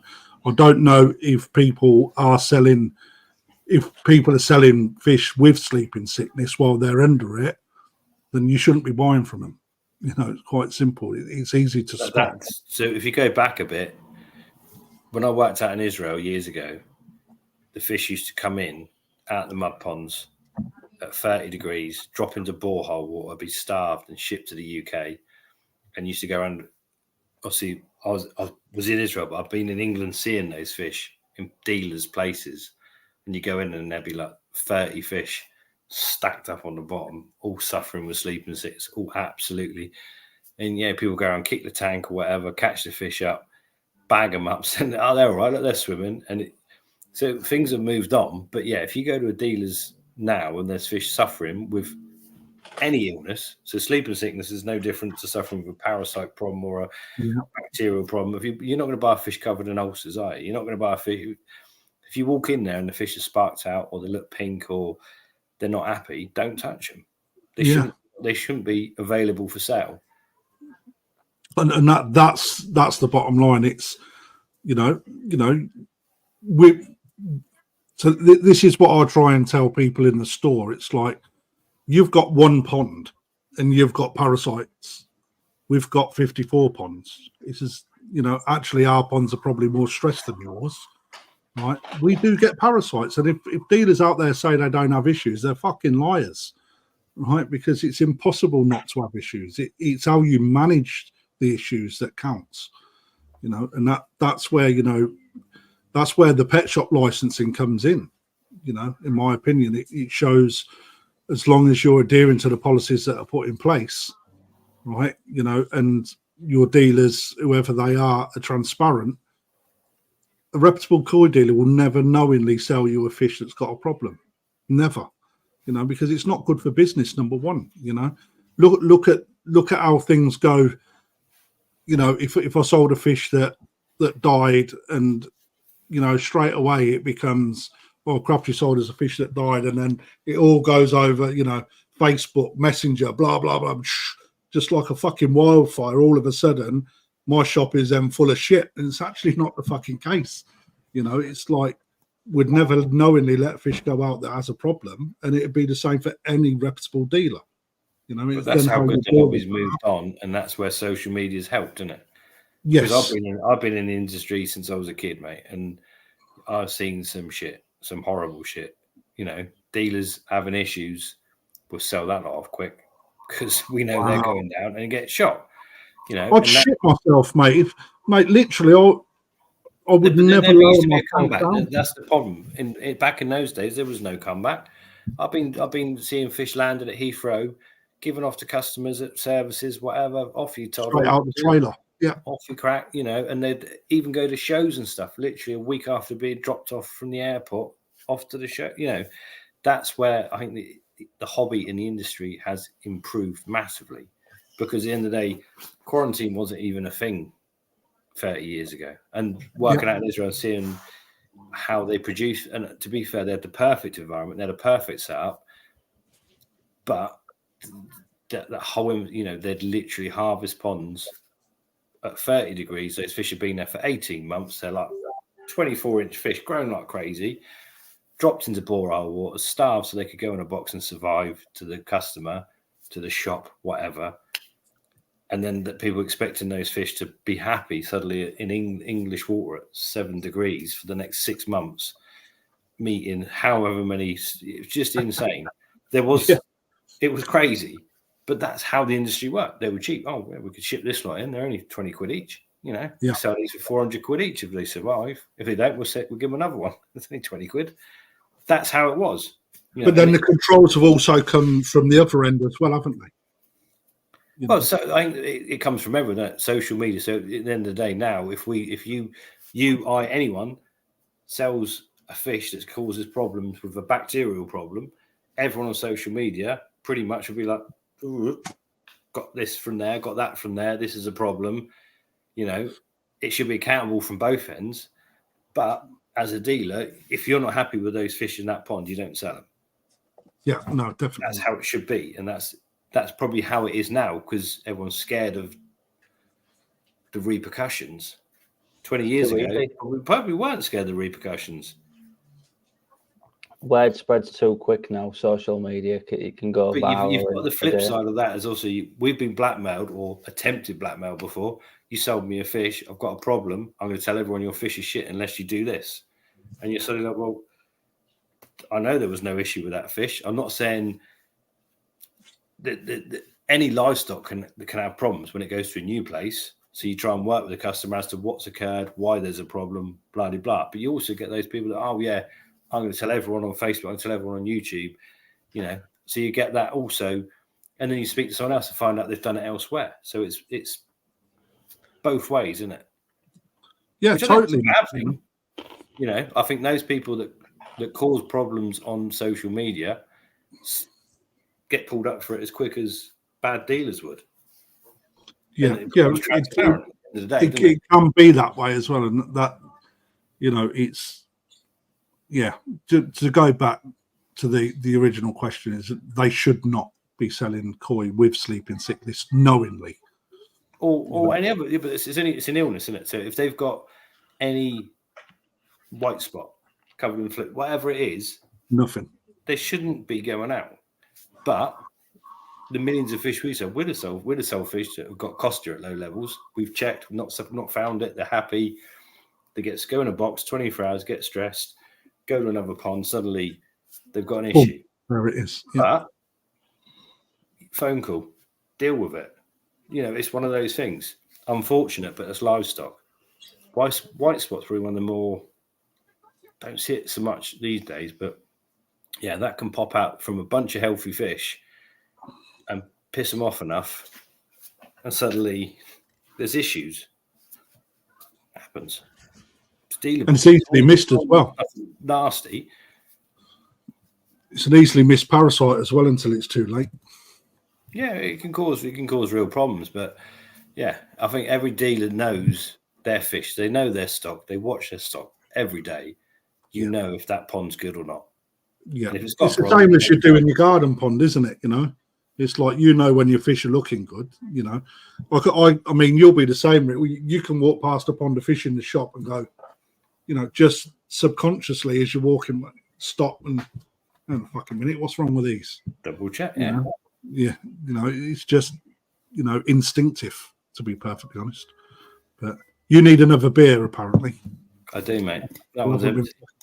Not many shops, though, Crafty, will close a pond, polycarb it, and put under treatment.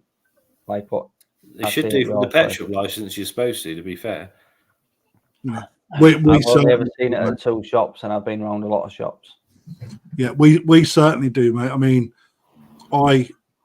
people will start, people that hear me on YouTube and whatnot, I bleat about how hard we work for the pet shop license, right? Because I'm proud of what we achieve, right? But then I think that if you're putting something into a policy that you're not prepared to follow, what's the fucking point in writing a policy on it?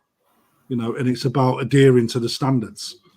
It's like not pet shop licensing states it must be taken off sale and displayed somehow that pond is off sale, and for what reason?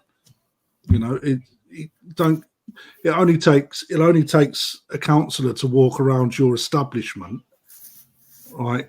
Because they come in, and especially with a shop the size of ours, they love to get the fucking mitts in and mingle in shit they don't need to be perfectly honest. But all of a sudden it's like, oh, what's wrong with these fish? And even to a point where a bit of K1 will come out the fucking filter in the pond and they're saying, oh, that fish can eat that and choke itself to death. And it's like, fuck's sake. So they come round, look, and it's like they haven't got a clue what they're looking at. It's, but if it's on a policy and they've got your policies and you're not adhering to it, why put yourself in that position? You might as well. It's just easier to follow what you write. That's how I see it. Why create yourself a problem? But while Rick's getting a beer, Scotty P has asked a question to me personally. How and when did you get into the koi industry? I'm coming up to 18 years in the army. Would love to do something koi related when I leave in 4 years. Well, first and foremost, mate, fucking fair play for being a pension prisoner, because that's what you're at. 18 years in the army. Fucking hell. Well, you sign up for a 22-year open engagement. What year are we in now? 24, so we would have bought. What unit you in, Scotty? It'd be nice to know.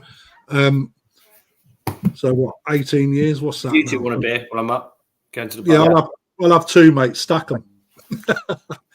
So what, we like 2006? I got into the industry, mate, by chance, actually. So I've always been into fish, but as you know, in the military, you move around quite often. So with military digs, you can't have a pond. It's just quite impossible to do that. So, but my old man had a pond, so it'd always be flies round shit when it come home. It's like having a look at the pond now, it's working, blah blah. Not to the level that you find yourself when you're seriously into the hobby. Come out of the military, and then when I moved in here, there was a pond, and I decided to eat it off of my own. And then a job became available, and I went for it and got it. From the skills actually from the military with management and having an understanding of how civvy street work, mate. I was able to those transferable skills and the management professional sort of skills that I've got. It went into running a shop basically, mate. But with the added experience of knowing or having an interest in koi, then I was just really lucky, mate. But what exposed me was YouTube, believe it or not. That's what exposed me, that got me where I am now, like where I'm working now, and my own personal merits has got me where I am in the shop now and what I'm delivering. So that's where I am, and I'm still learning from a dealership.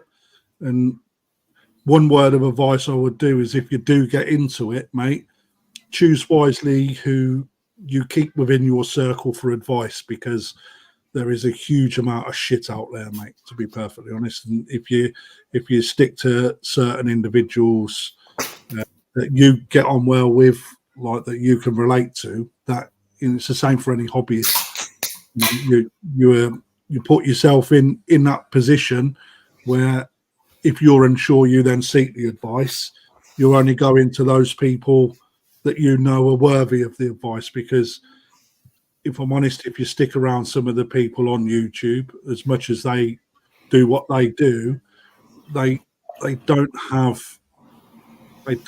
all have the correct knowledge. That from experience, they will only build or give you advice based on what they know, rather than a dealer or another expert within the field that actually speaks to people with ponds all day long, and they will gain all their knowledge and experience based on other people's experiences as well as their own. So that's where choosing the right people around you counts.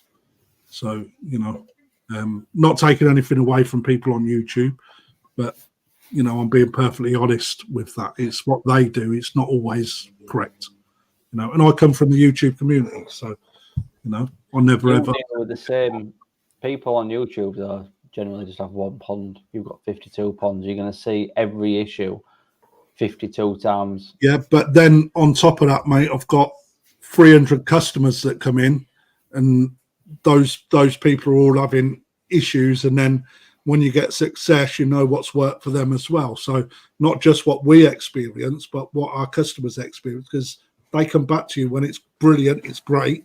When it hasn't worked and you put something else in place, then it works, it's great. So you build on your experience based on what your customer base is doing as well. You know, but YouTube though is amazing. I think the knowledge base for tinkering with filtration is one of the best bits. You know, everyone sets their bond up and then they got an issue with levels in their nexus or their whatever, and you get some of the information. Obviously someone finds a way around an issue that everyone actually seems to be having, and it's brilliant. You can work out how to do a filter. You know, it's just that information didn't exist all those years ago. No. And now you can literally just go on there and watch a couple of videos and know how to set up a koi pond. Now I know literally all the basics of filtration and water quality and fish health. And you can get videos of people looking down microscopes. It's just there, isn't it? It's so simple now. It's ridiculous. You know, again, that comes down to your research and watching. You will learn who you relate to and who you don't relate to. You know, and who you make your sort of group with. You know, is as long as they keep it honest as the day's long. That sometimes is the problem that I've seen. It's like, you know, dosing a pond. Like I've seen advice like dosing a pond with what's it called, hydrogen peroxide to get rid of fucking string algae, and then seeing deaths. Well, you know, that's wrong advice. Don't dose your pond with fucking hydrogen peroxide to get rid of blanket weed. But surely the answer is in itself if they do it and kill fish. Everyone can but that bit don't come, mate. But that bit don't come. It only comes out in the washing later on. So people see it and think, I'm going to fucking do that. And then before you know it, people are killing all their fish because it's ill advice. You know, so, you know, I don't even remember who it was that I've seen that on. But I have seen some YouTubers, not naming names because I think it's very wrong, that have done terrible mistakes and owned them so others don't. But then you get the one. Everyone makes mistakes with a pond, don't they? Yeah, and that's part. Let's face it, right? No one sat in this room, and probably, in fact, a majority, if not everybody, that has got a koi pond in the chat watching this, if they didn't make a mistake and learn from it, right, and get better from it, then actually no one's perfect. You've got to make mistakes in order to work out how a pond fucking works at the end of the day. It's better to see someone else make a mistake. Yes. And go, oh, that was, yeah. And then you think, well, I'm not going to do that now, am I? That's, which is what YouTube can be like. But then as long as the bit that people on YouTube, if they're documenting it, they should also document what doesn't go right. Rather than this is the solution, isn't it? You know, they've got to see the whole journey through rather than just this is it. And then when it all goes fucking Pete Tom, if I don't put that bit on YouTube, then that's wrong, isn't it? You know, because you're selling. Need to see it all. You need to see the heartache as well as the triumphs and everything else. Surely that's part of the journey of koi keeping. Well, let's face it, mate. I mean, when you get a fish, you put fucking hundreds of fish in there, don't you? And you're like, yeah, I'm growing my collection. It looks great. And then you don't realise how important your filtration system is. And then your water quality is fucked. And that's when you learn about your water quality when your fish start turning over. Then you get into that and then you realise how important your filtration is. Then you start looking into that. And then eventually you'll balance everything. And then you've got a really nice koi pond. By making them mistakes, it's important to, as long as you're learning from it and researching it and doing the right thing, that's the important part about the koi journey, you know, in its complexity at the end of the day. It's like, that's how I learn, you know, because some of the basic mistakes shouldn't be there anymore, should there? I think there's enough information there that you shouldn't be killing shed loads of fish. But sometimes it's only at that point that you realise that then you start doing your research into why your fish are dead. because I, for one, didn't look at YouTube or any. I put a pond of water in. My old man used to keep them. He'd go, yeah, good filter, blah, blah. But actually, what was his idea of a good filter wasn't actually that good. You know, he kept fish, just cleaned his filter out and hardly ever put anything in, and they all look great.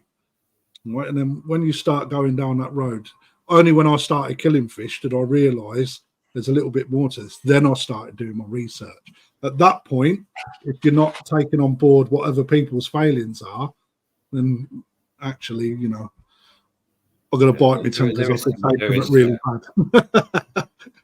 It is a minefield. I remember giving my stepdad wanted a pond, so he built his pond, only a tiny little pond, like a little river system, and he wanted it, and I was like, right,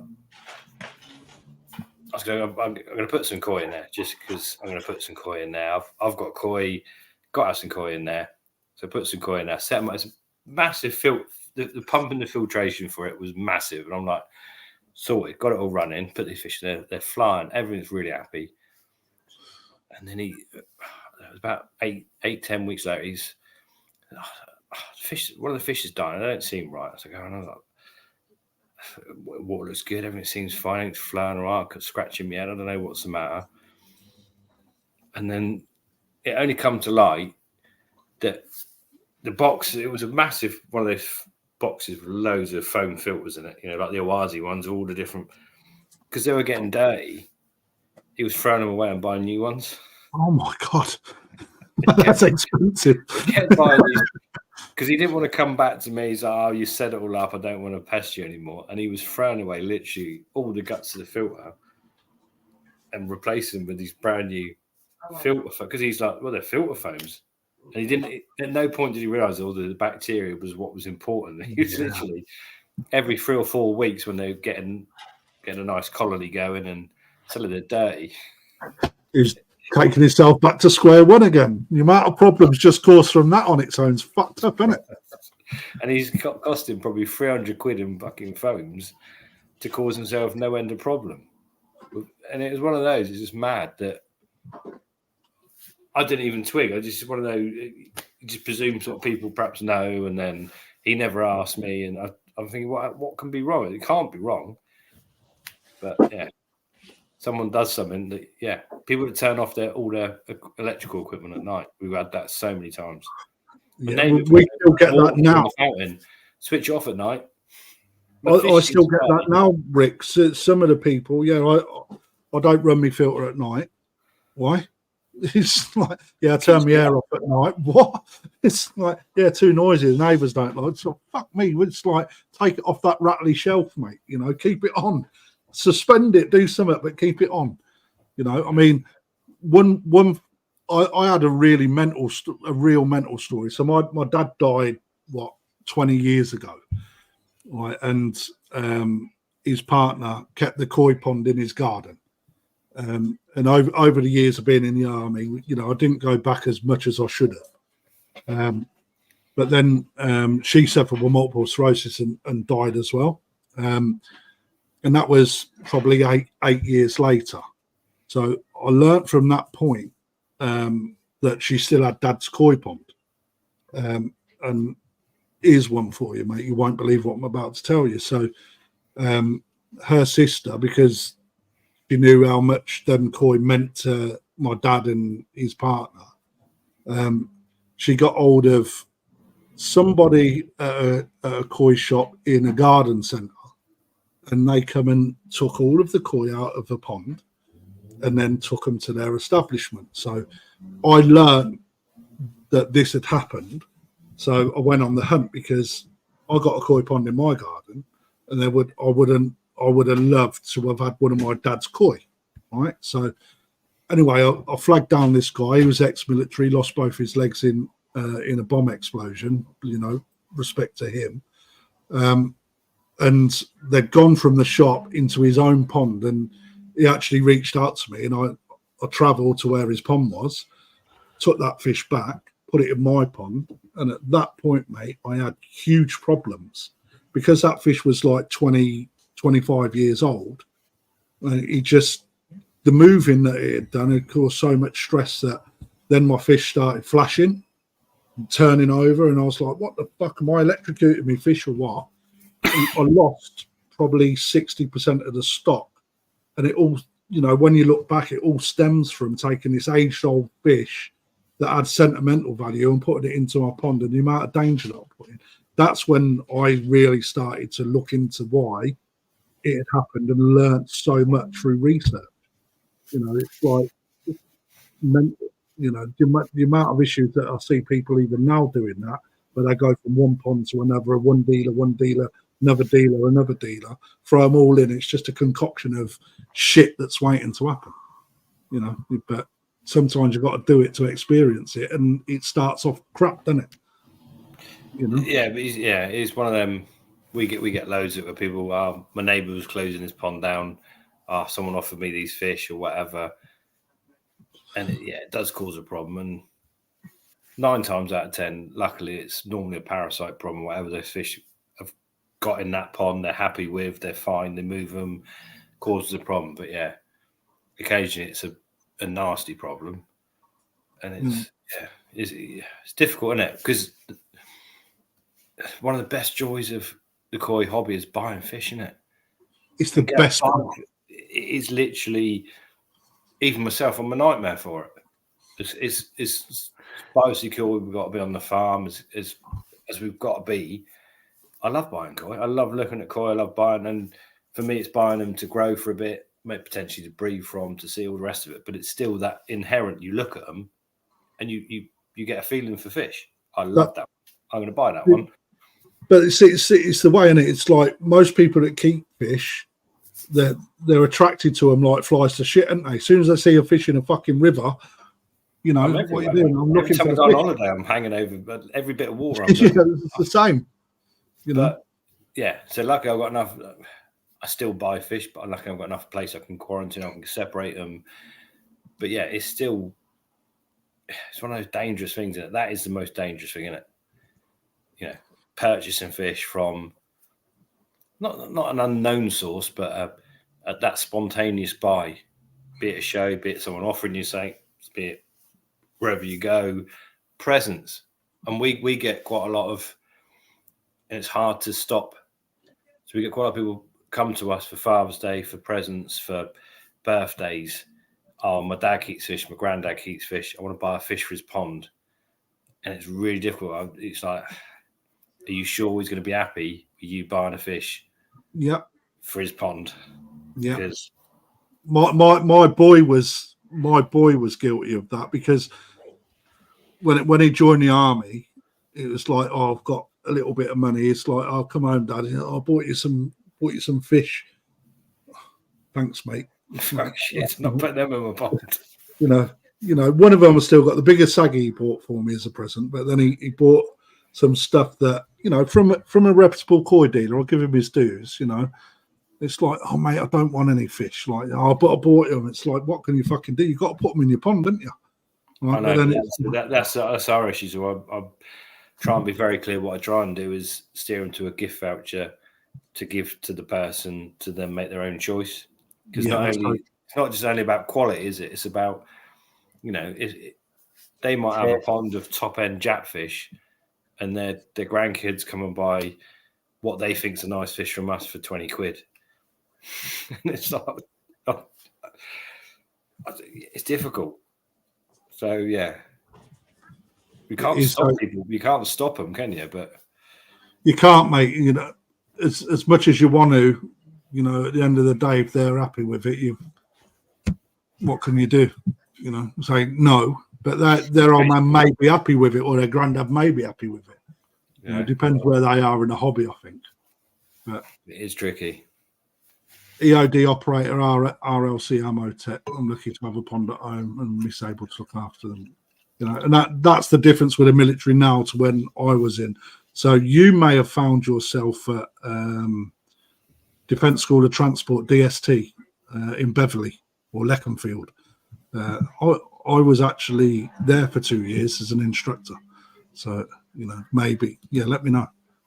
Right, there's another call. By Hull? That is, mate, yeah. Yeah. Look at my northern knowledge. So yeah, mate. So he'll see a lot of you. So watch a lot of Vince, get advice from him too, and obviously he comes with Rick to see a lot of New Forest Koi on here. Watch you guys, GKP, Lee Hadfield. Barely watch TV now, just YouTube. Yeah, I'm the same, mate. I barely watch TV as well. There's nothing on TV that can match us. Fuck no. Who wants to watch EastEnders? Mate, it's so much better just sitting here chatting about fucking fish, isn't it? It is. It's great. My missus don't think so. She thinks that she's a widow to Koi. I think what? That you're a widow to Koi. She is. Yeah, you are. Right, Ollie Alpha Koi. Is it necessary to spend 2,000 to 5,000 on a filter, i.e., drum filters, combis, or will 2 or 3 water but moving bed filters be more than adequate? I'll let you answer that. It's the maintenance, how it looks. You could do a filter for 500 less. We do it for a couple £100, mate. The most expensive bit is probably the media to go in it. Yeah, but you know, you've got to be able to either clean it out or do whatever work is necessary to make it work. It's not difficult. Yeah, as soon as you come away from your pond maintenance, that's when shit hits the fan. So you've got number one, you've got to look at your budget. Number two, you've got to look at what filter's right for your size pond. Number three, you've got to look at what you want to achieve and whether it's worth actually spending £5,000-6,000 on a drum. If you want something that's less maintenance, then you need to look more towards the Evolution Aqua stuff and drum stuff. You know, there's no requirement, but if you're willing to put the work in, a couple of water beds, you know, with moving bed in it is more than ample, and people get good results on it as well. You know, space is the thing you want to do and what your ability is in order to solve problems when you're setting up your filtration system. You know, if you imagine, right, if space wasn't an issue and you spent £3,000 on setting up like a cheap K1 multi-bed setup, the filtration you could have would smash every drum, everything else out of the park by a country mile. 100%. You're paying for the drums and stuff a shitload of money for something. Okay, it's a mechanical moving thing, but if you've got the space to set up, so you can filtration. If you could slow it down enough to make it your filtration big enough, if you're going to spend £3,000 on, you could put a filter in the same size as your pond. That'd be amazing. And some, yeah, I agree. We've gone beyond that at times, and it is insane what you can do with that tiny bit of water. Honestly, for us, water quality is all about quality in terms of ammonia and stuff. But also, if you're slowing down the flow through multiple chambers, you'll have water clarity that is just off the scale. Yep. But it's, again, in your head, what you want to do, what space you got. You know, if you've got the space but a tight budget, then you can make some amazing filtration. And the more you slow it down, the better it's all going to work. And again, this comes back to a topic we was discussing earlier, which is the research factor. Look at what people do. You know, I think that what Rick does at his farm really shows, you know, bearing in mind the amount of polytunnels he's got, the amount of ponds, etc., how much expense it would be from Rick farming to have a drum on every single system. It may take some of the graft out of what he does, but ultimately the expense in keeping them things working by far outweighs the resource that he's taken to keep them going.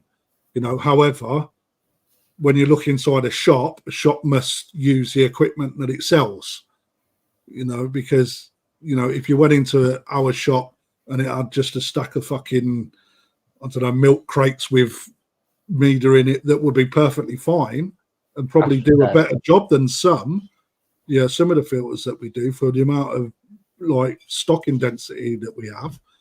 You know, we have to put our money behind it because we have to show that we put our name behind what we sell, you know. But then if you look at what goes on in people's back gardens, I know for one, if I was to redo my own personal pond, I would build in my own personal bio chamber on top of a Nexus. I would put another 500 litres of biomass in there on a big moving bed filter, because to me, that is, if you throw the food in, that is what's just going to demolish all the shit that comes with that. Through, it's all learning. It's what your skill level is, what you want to achieve, whether you're prepared to get your hands dirty or whether you're not. There's so much involved in it. But I'm with Rick on that. If you don't want it to look lovely, spend as little as you can on it, but make it as big as you can. There's so much behind it. There's so much information out. What blows my mind, I'll go to people's pod and that you'll see a brand filter there, this nice box or whatever, and you open it up and you pull out like a tray of a sponge, and there's 4 little bits of plastic in the bottom, and you're like, in the bottom, mate, yeah. What the fuck's that for? And what is the point of this box? It's just nonsense. Absolutely.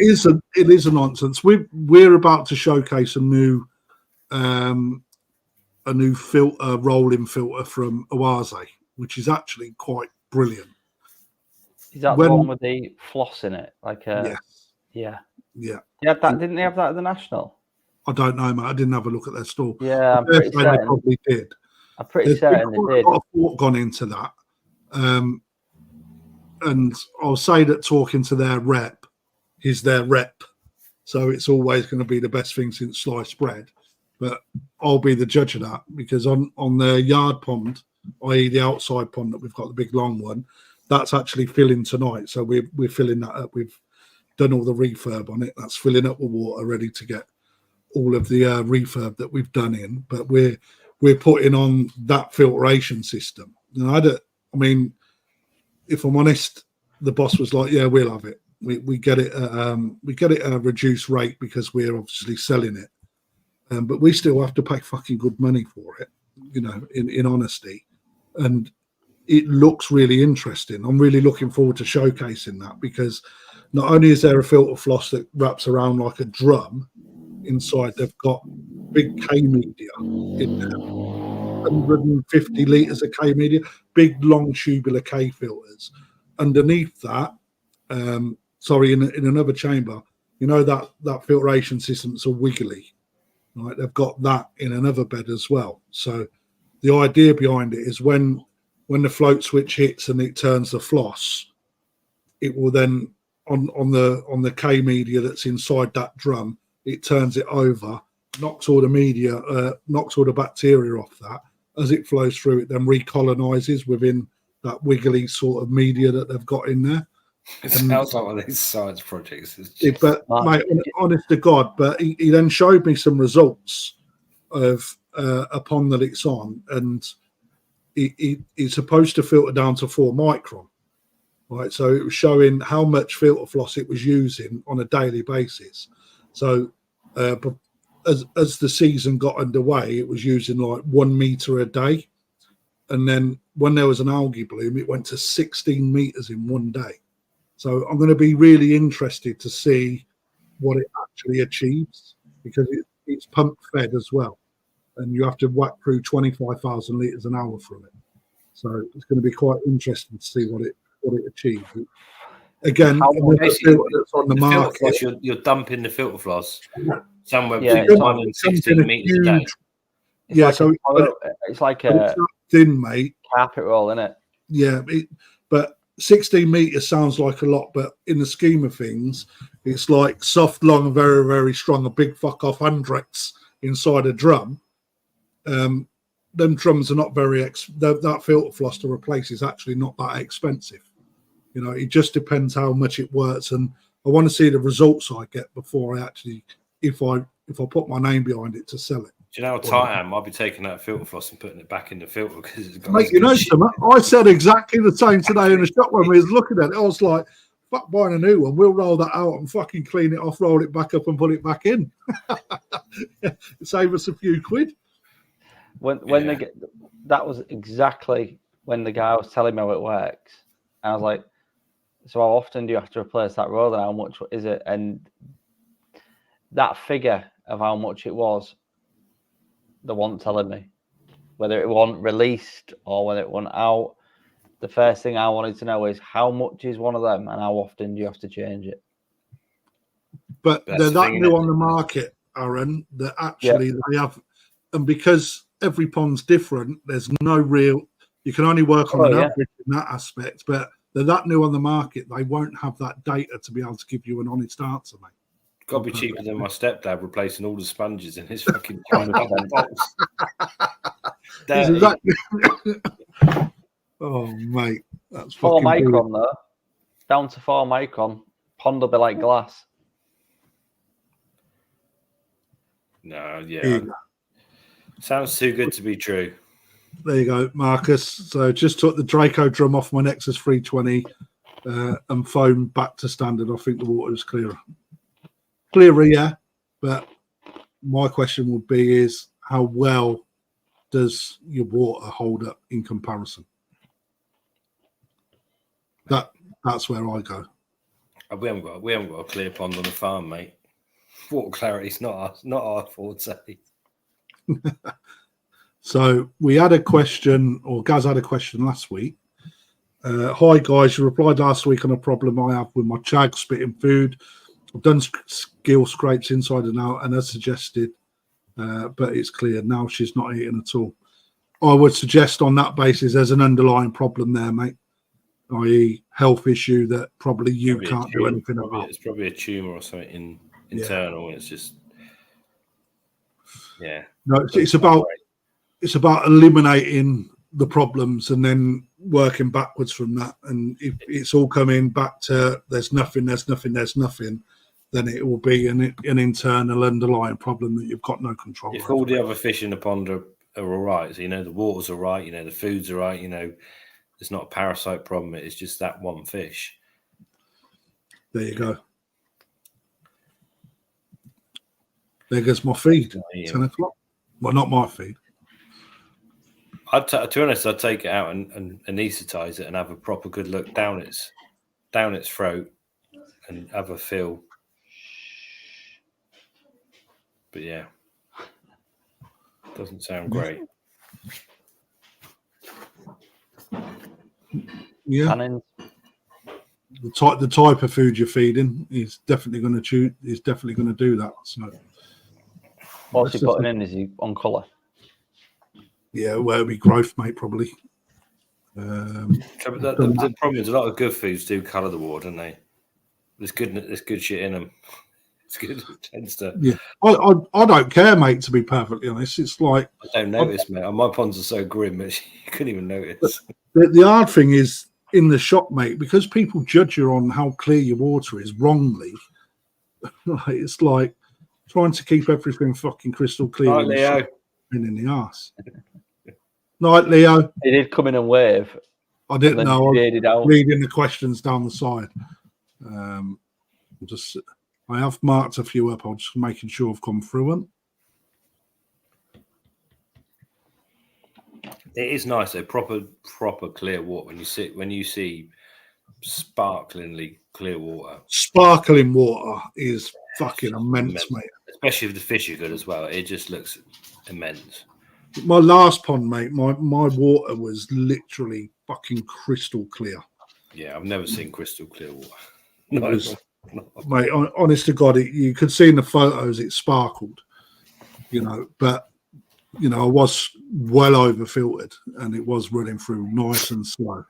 But at the end of the day, I built a bigger pond and put more expensive fish and food in it, and now buddy, it's not.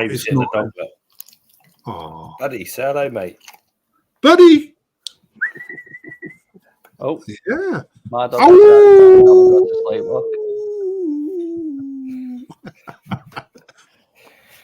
That's Vader's brother. He's a lot bigger. Anyway. Any more questions, guys? Get them in the comments for us. It's been real good. There was a question earlier on. I think we missed it about Clay, but I don't think we can go. Oh yeah, I've got it up here actually. That's from Colin. Fantastic. I have highlighted it. I didn't want to interrupt when there was a good. There it is. There. A good flow going on.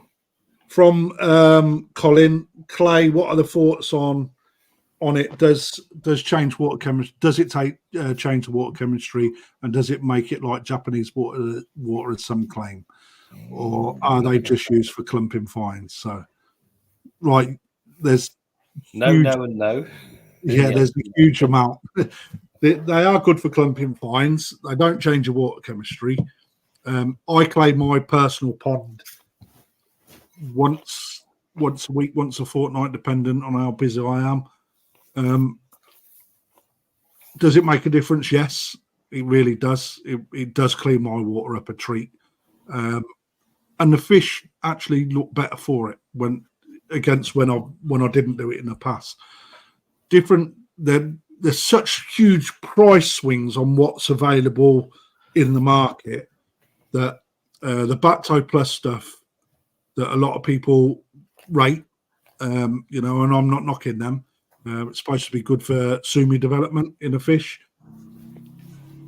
Is it worth the money that people pay? I'll probably say not, if I'm perfectly honest with you. It's expensive for what it is. Mediclay is what I use. It's not over expensive, but it does make a difference. And then there's others. But I've seen, basically, again, going back to what we were saying earlier with YouTube, see so many different YouTubers use it.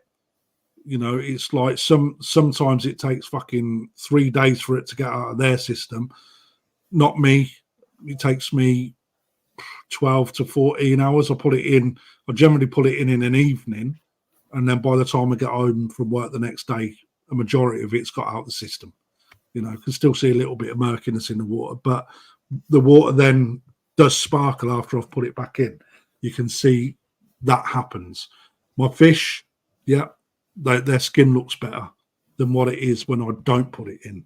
So whether they become reliant on it, I don't know. It doesn't, in my opinion, it's nothing to do with Japanese water. I think that's just a sales pitch, and it doesn't change your water chemistry. However, Rick will tell you different a lot more based on what he does, because the word clay is, there's so many types of clay that you're already into a world of and stuff like that, and into that develop. Well, clay's just ground up rock, in it. So basically, every place you dig clay is different. So you get like green clay, red clay, fucking all sorts of clay. Some good for pottery. You can only make decent pottery from certain types of clay. Certain types of clay, like the clay we've got at work, if you put it in the pond, it can take weeks for it to come out. It's got generally the ions in it, they repulse each other. So the whole point of it is, for our mud ponds, is as soon as it gets stirred up, it won't settle. It always stays in suspension. So it attracts the heat from the sun. It's amazing for what it does. We use that and Bacto Plus clay completely different. Totally, there's different animals you can come across. Yes, it does change the water chemistry. If your water is short of certain elements or certain minerals, and you're putting it in, then of course it changes the water chemistry. That's I was referring to your ammonia nitrites and stuff. Yeah, no, it won't change the water. It's not going to change. Again, actually, it does change. Yeah, we also use clay to take out ammonia, so it will bond like zeolite will. So it can bond ammonia as well. So there's so much involved with it. The type of clay, how it's used. What reasons you're using it for? Yeah. What's Japanese water? I don't know. Japanese water must be from you see one thing, it's snow melt off the mountains, it's as pure as you like. Yep. Next, it's a mud pond that's as shitty as full of rice paddy and cow shit.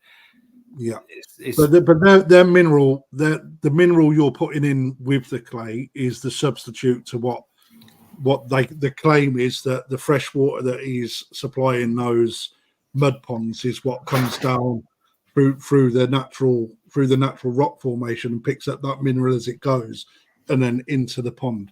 That's what it's saying. What they're saying generally, Japanese water, the whole point of it is snow melt. A, they put the pipes in so it is just snow, and B, it's coming off granite, so it is as soft a water as you're going to come across. Once you go down into the mud ponds with clay, I know, like I've sat and read the Bacto Plus one, and it makes you think that you're getting as Colin has put it there. So my pond water is not from Narita. It makes you think that. Yeah, of course it does. It really does. But I've done a massive test with Mediclaire and a massive test with Bacto. Bacto takes a lot longer to come out, and my water doesn't have that sparkle. 2 days after I put Mediclaire in, I used to go, wow, that looks so... And it did. I use it for revitalising. Yeah. I did. That's the difference between something that's taken out. So if you imagine how clay...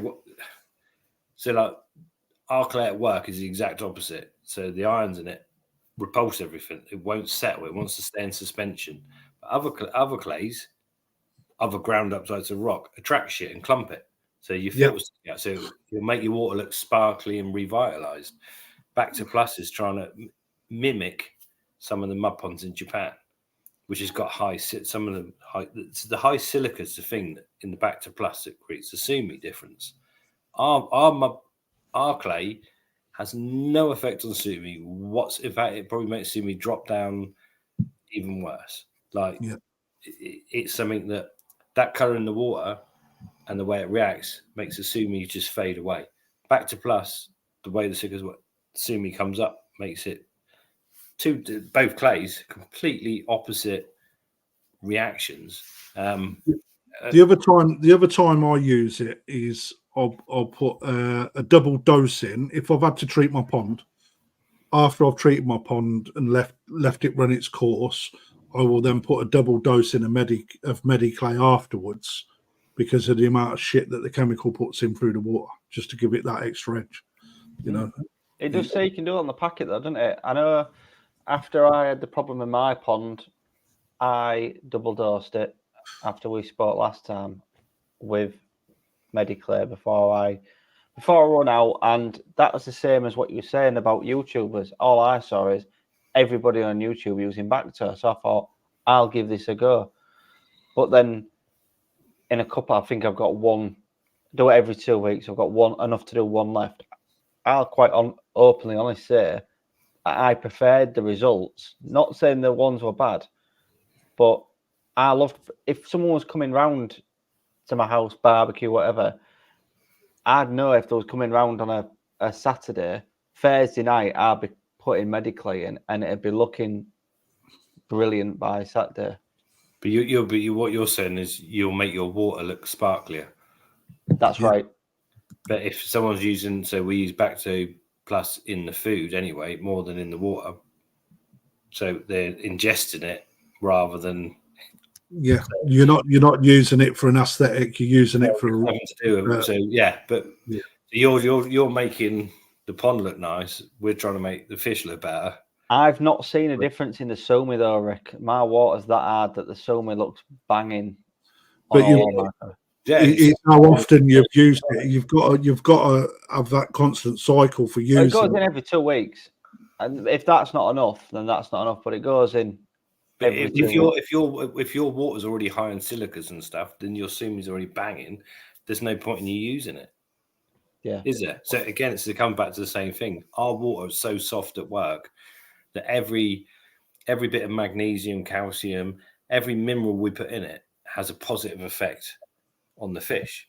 So we're forever adding shit because we're literally dealing with the main water source for us is a Spate River. It's just pure rainwater. It's even worse than rainwater. It comes off the forest, so it's peat. It's really acidic, which if you read the books, is great. In Japan, that's great. The fish grow massive. But in reality, it's proper unstable. So for us, we're always adding stuff to stabilize it. For you lot that have got super hard water, you're on the different end of the scale, aren't you? Which is where your Benny guys have all got shimmies. Doitsu is going, what are you on about? What's going on here? Put both in. But Doitsu, when I was there, actually did clay his ponds. Probably because they've got super soft water. So he's probably trying to stabilize it. But there you go. You know, it's like.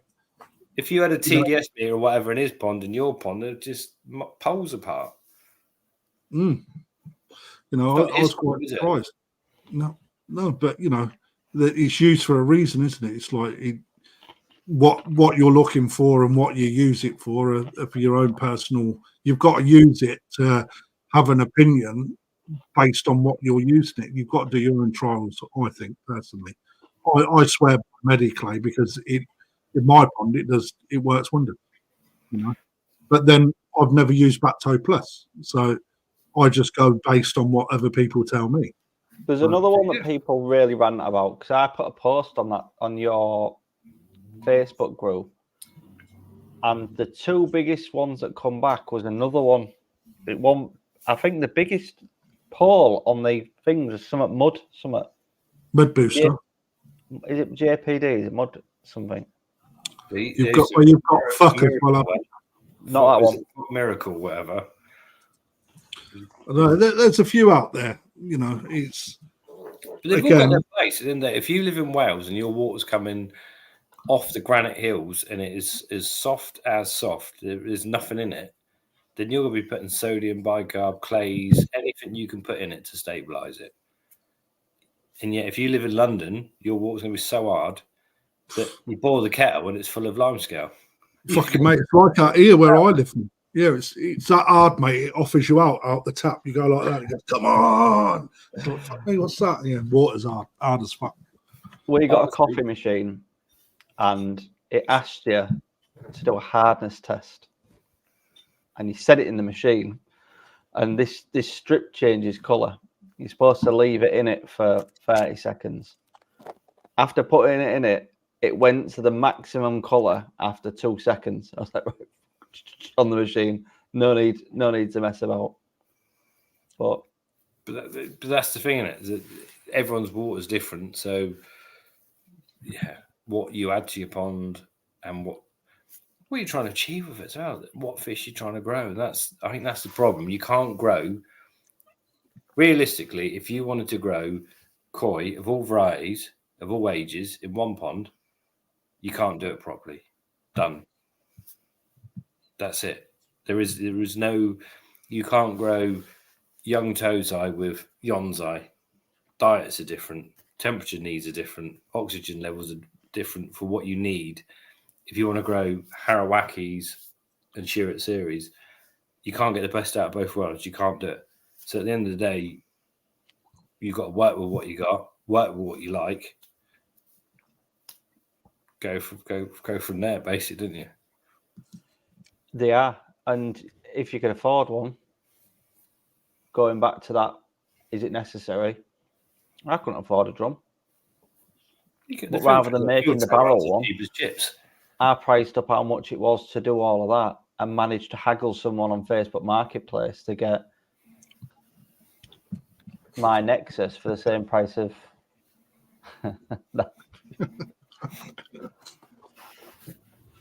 Right, I'm going to fill a pond water up with Buxton water out the bottom.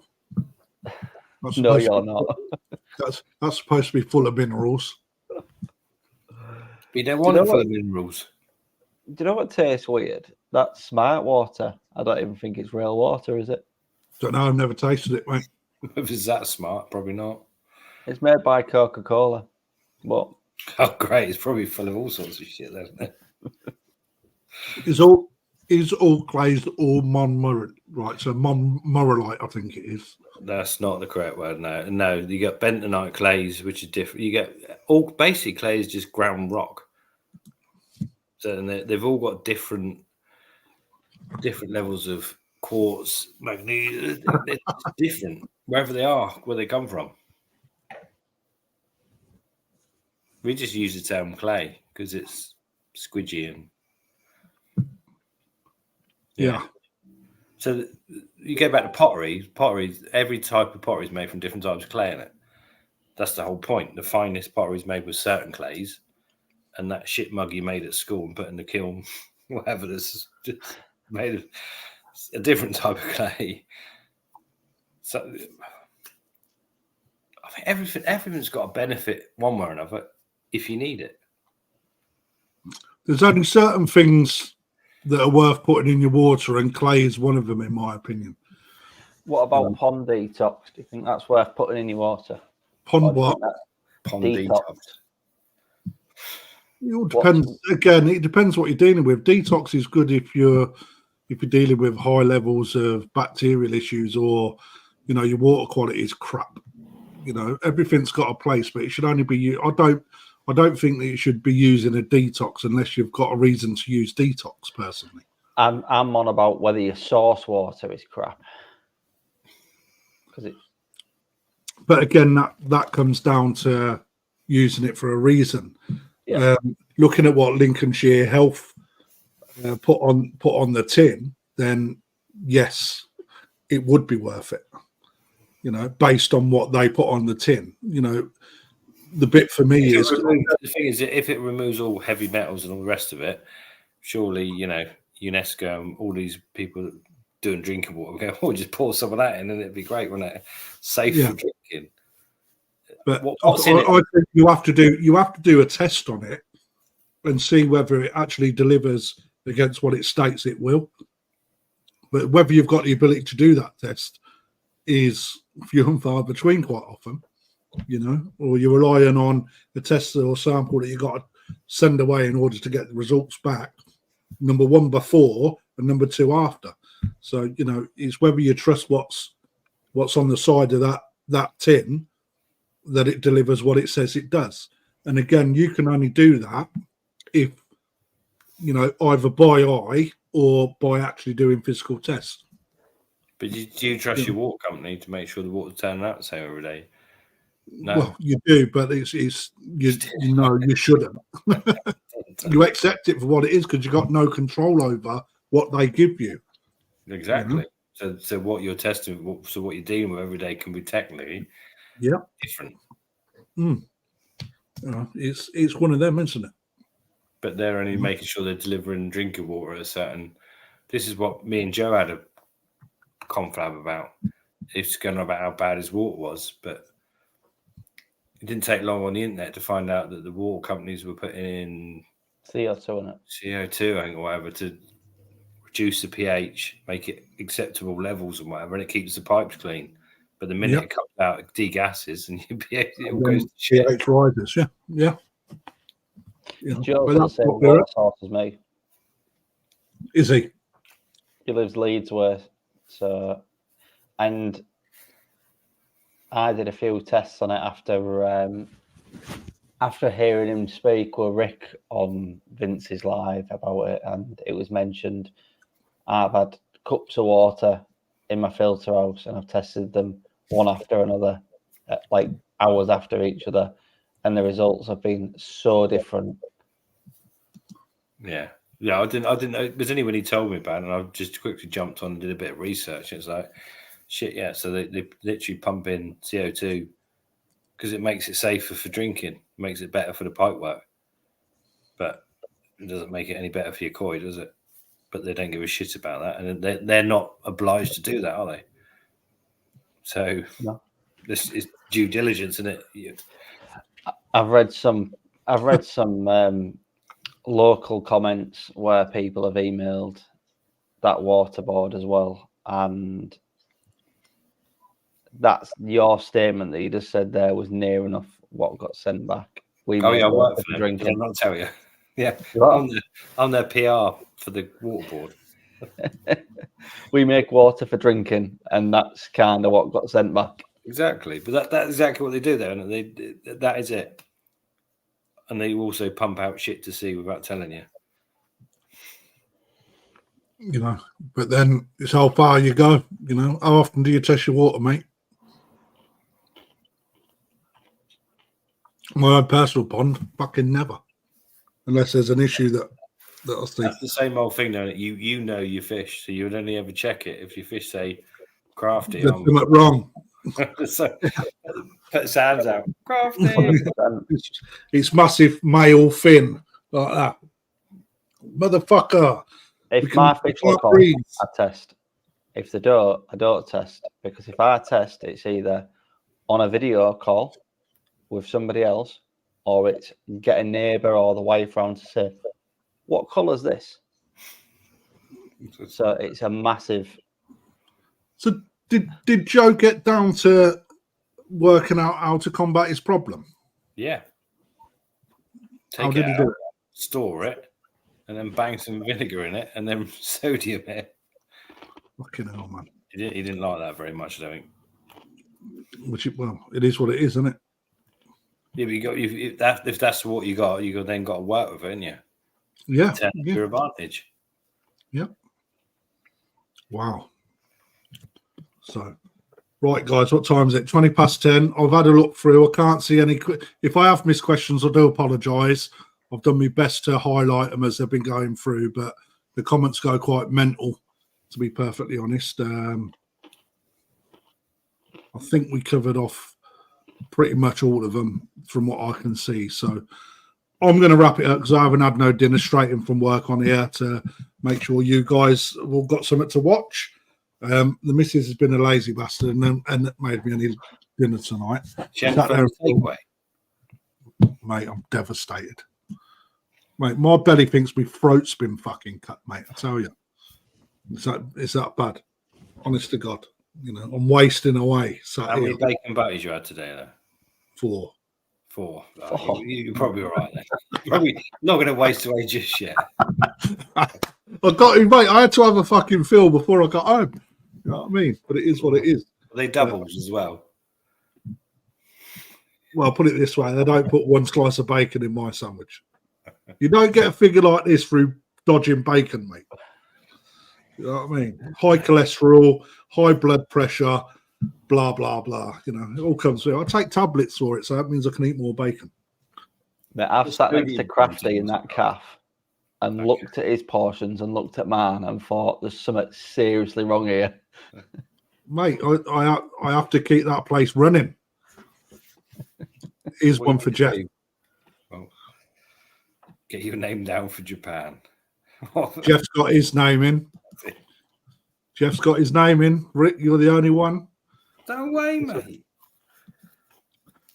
Thank you, Daz. Appreciate, mate. I should have. Wow, man, I fucking should have texted. I should have just sent. I do apologise for not sending you an invite, mate. He's enjoyed his night off. Yeah, fair play. I bet he was just sat there fucking eating trifles and shit. You're very welcome, guys. Very welcome. What's he saying? Get your name down. What's Colin saying? Don't get bay windows on council houses, do you, Crafty? Totally right, mate. Crafty on sofa tonight. Nah, mate. Not a fucking chance. Not in my house, mate. Not in his house. Yeah. Anyway, thank you very much for everyone to join us. It's quite nice seeing the viewing figures stayed around 120 tonight, which is really good. Peaked more than that. Basically averaged out around 120 as soon as we got going. Real good conversation, Rick. Thank you very much for joining tonight, mate. All right, mate. Cheers. Same for you, Aaron, as well. Remember, well, before people all sign off, remember Northeast Koi Show this weekend. Cracking show. Real good quality of fish up that neck of the woods. What you forgotten? No, I've not, mate. It's like a question. Bright, I'm not getting into it because I'm signing off.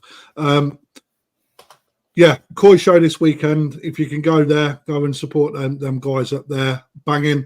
Where is it? Northeast, big area. Sunderland. Fucking hell, they can't have a Koi Show there, can they?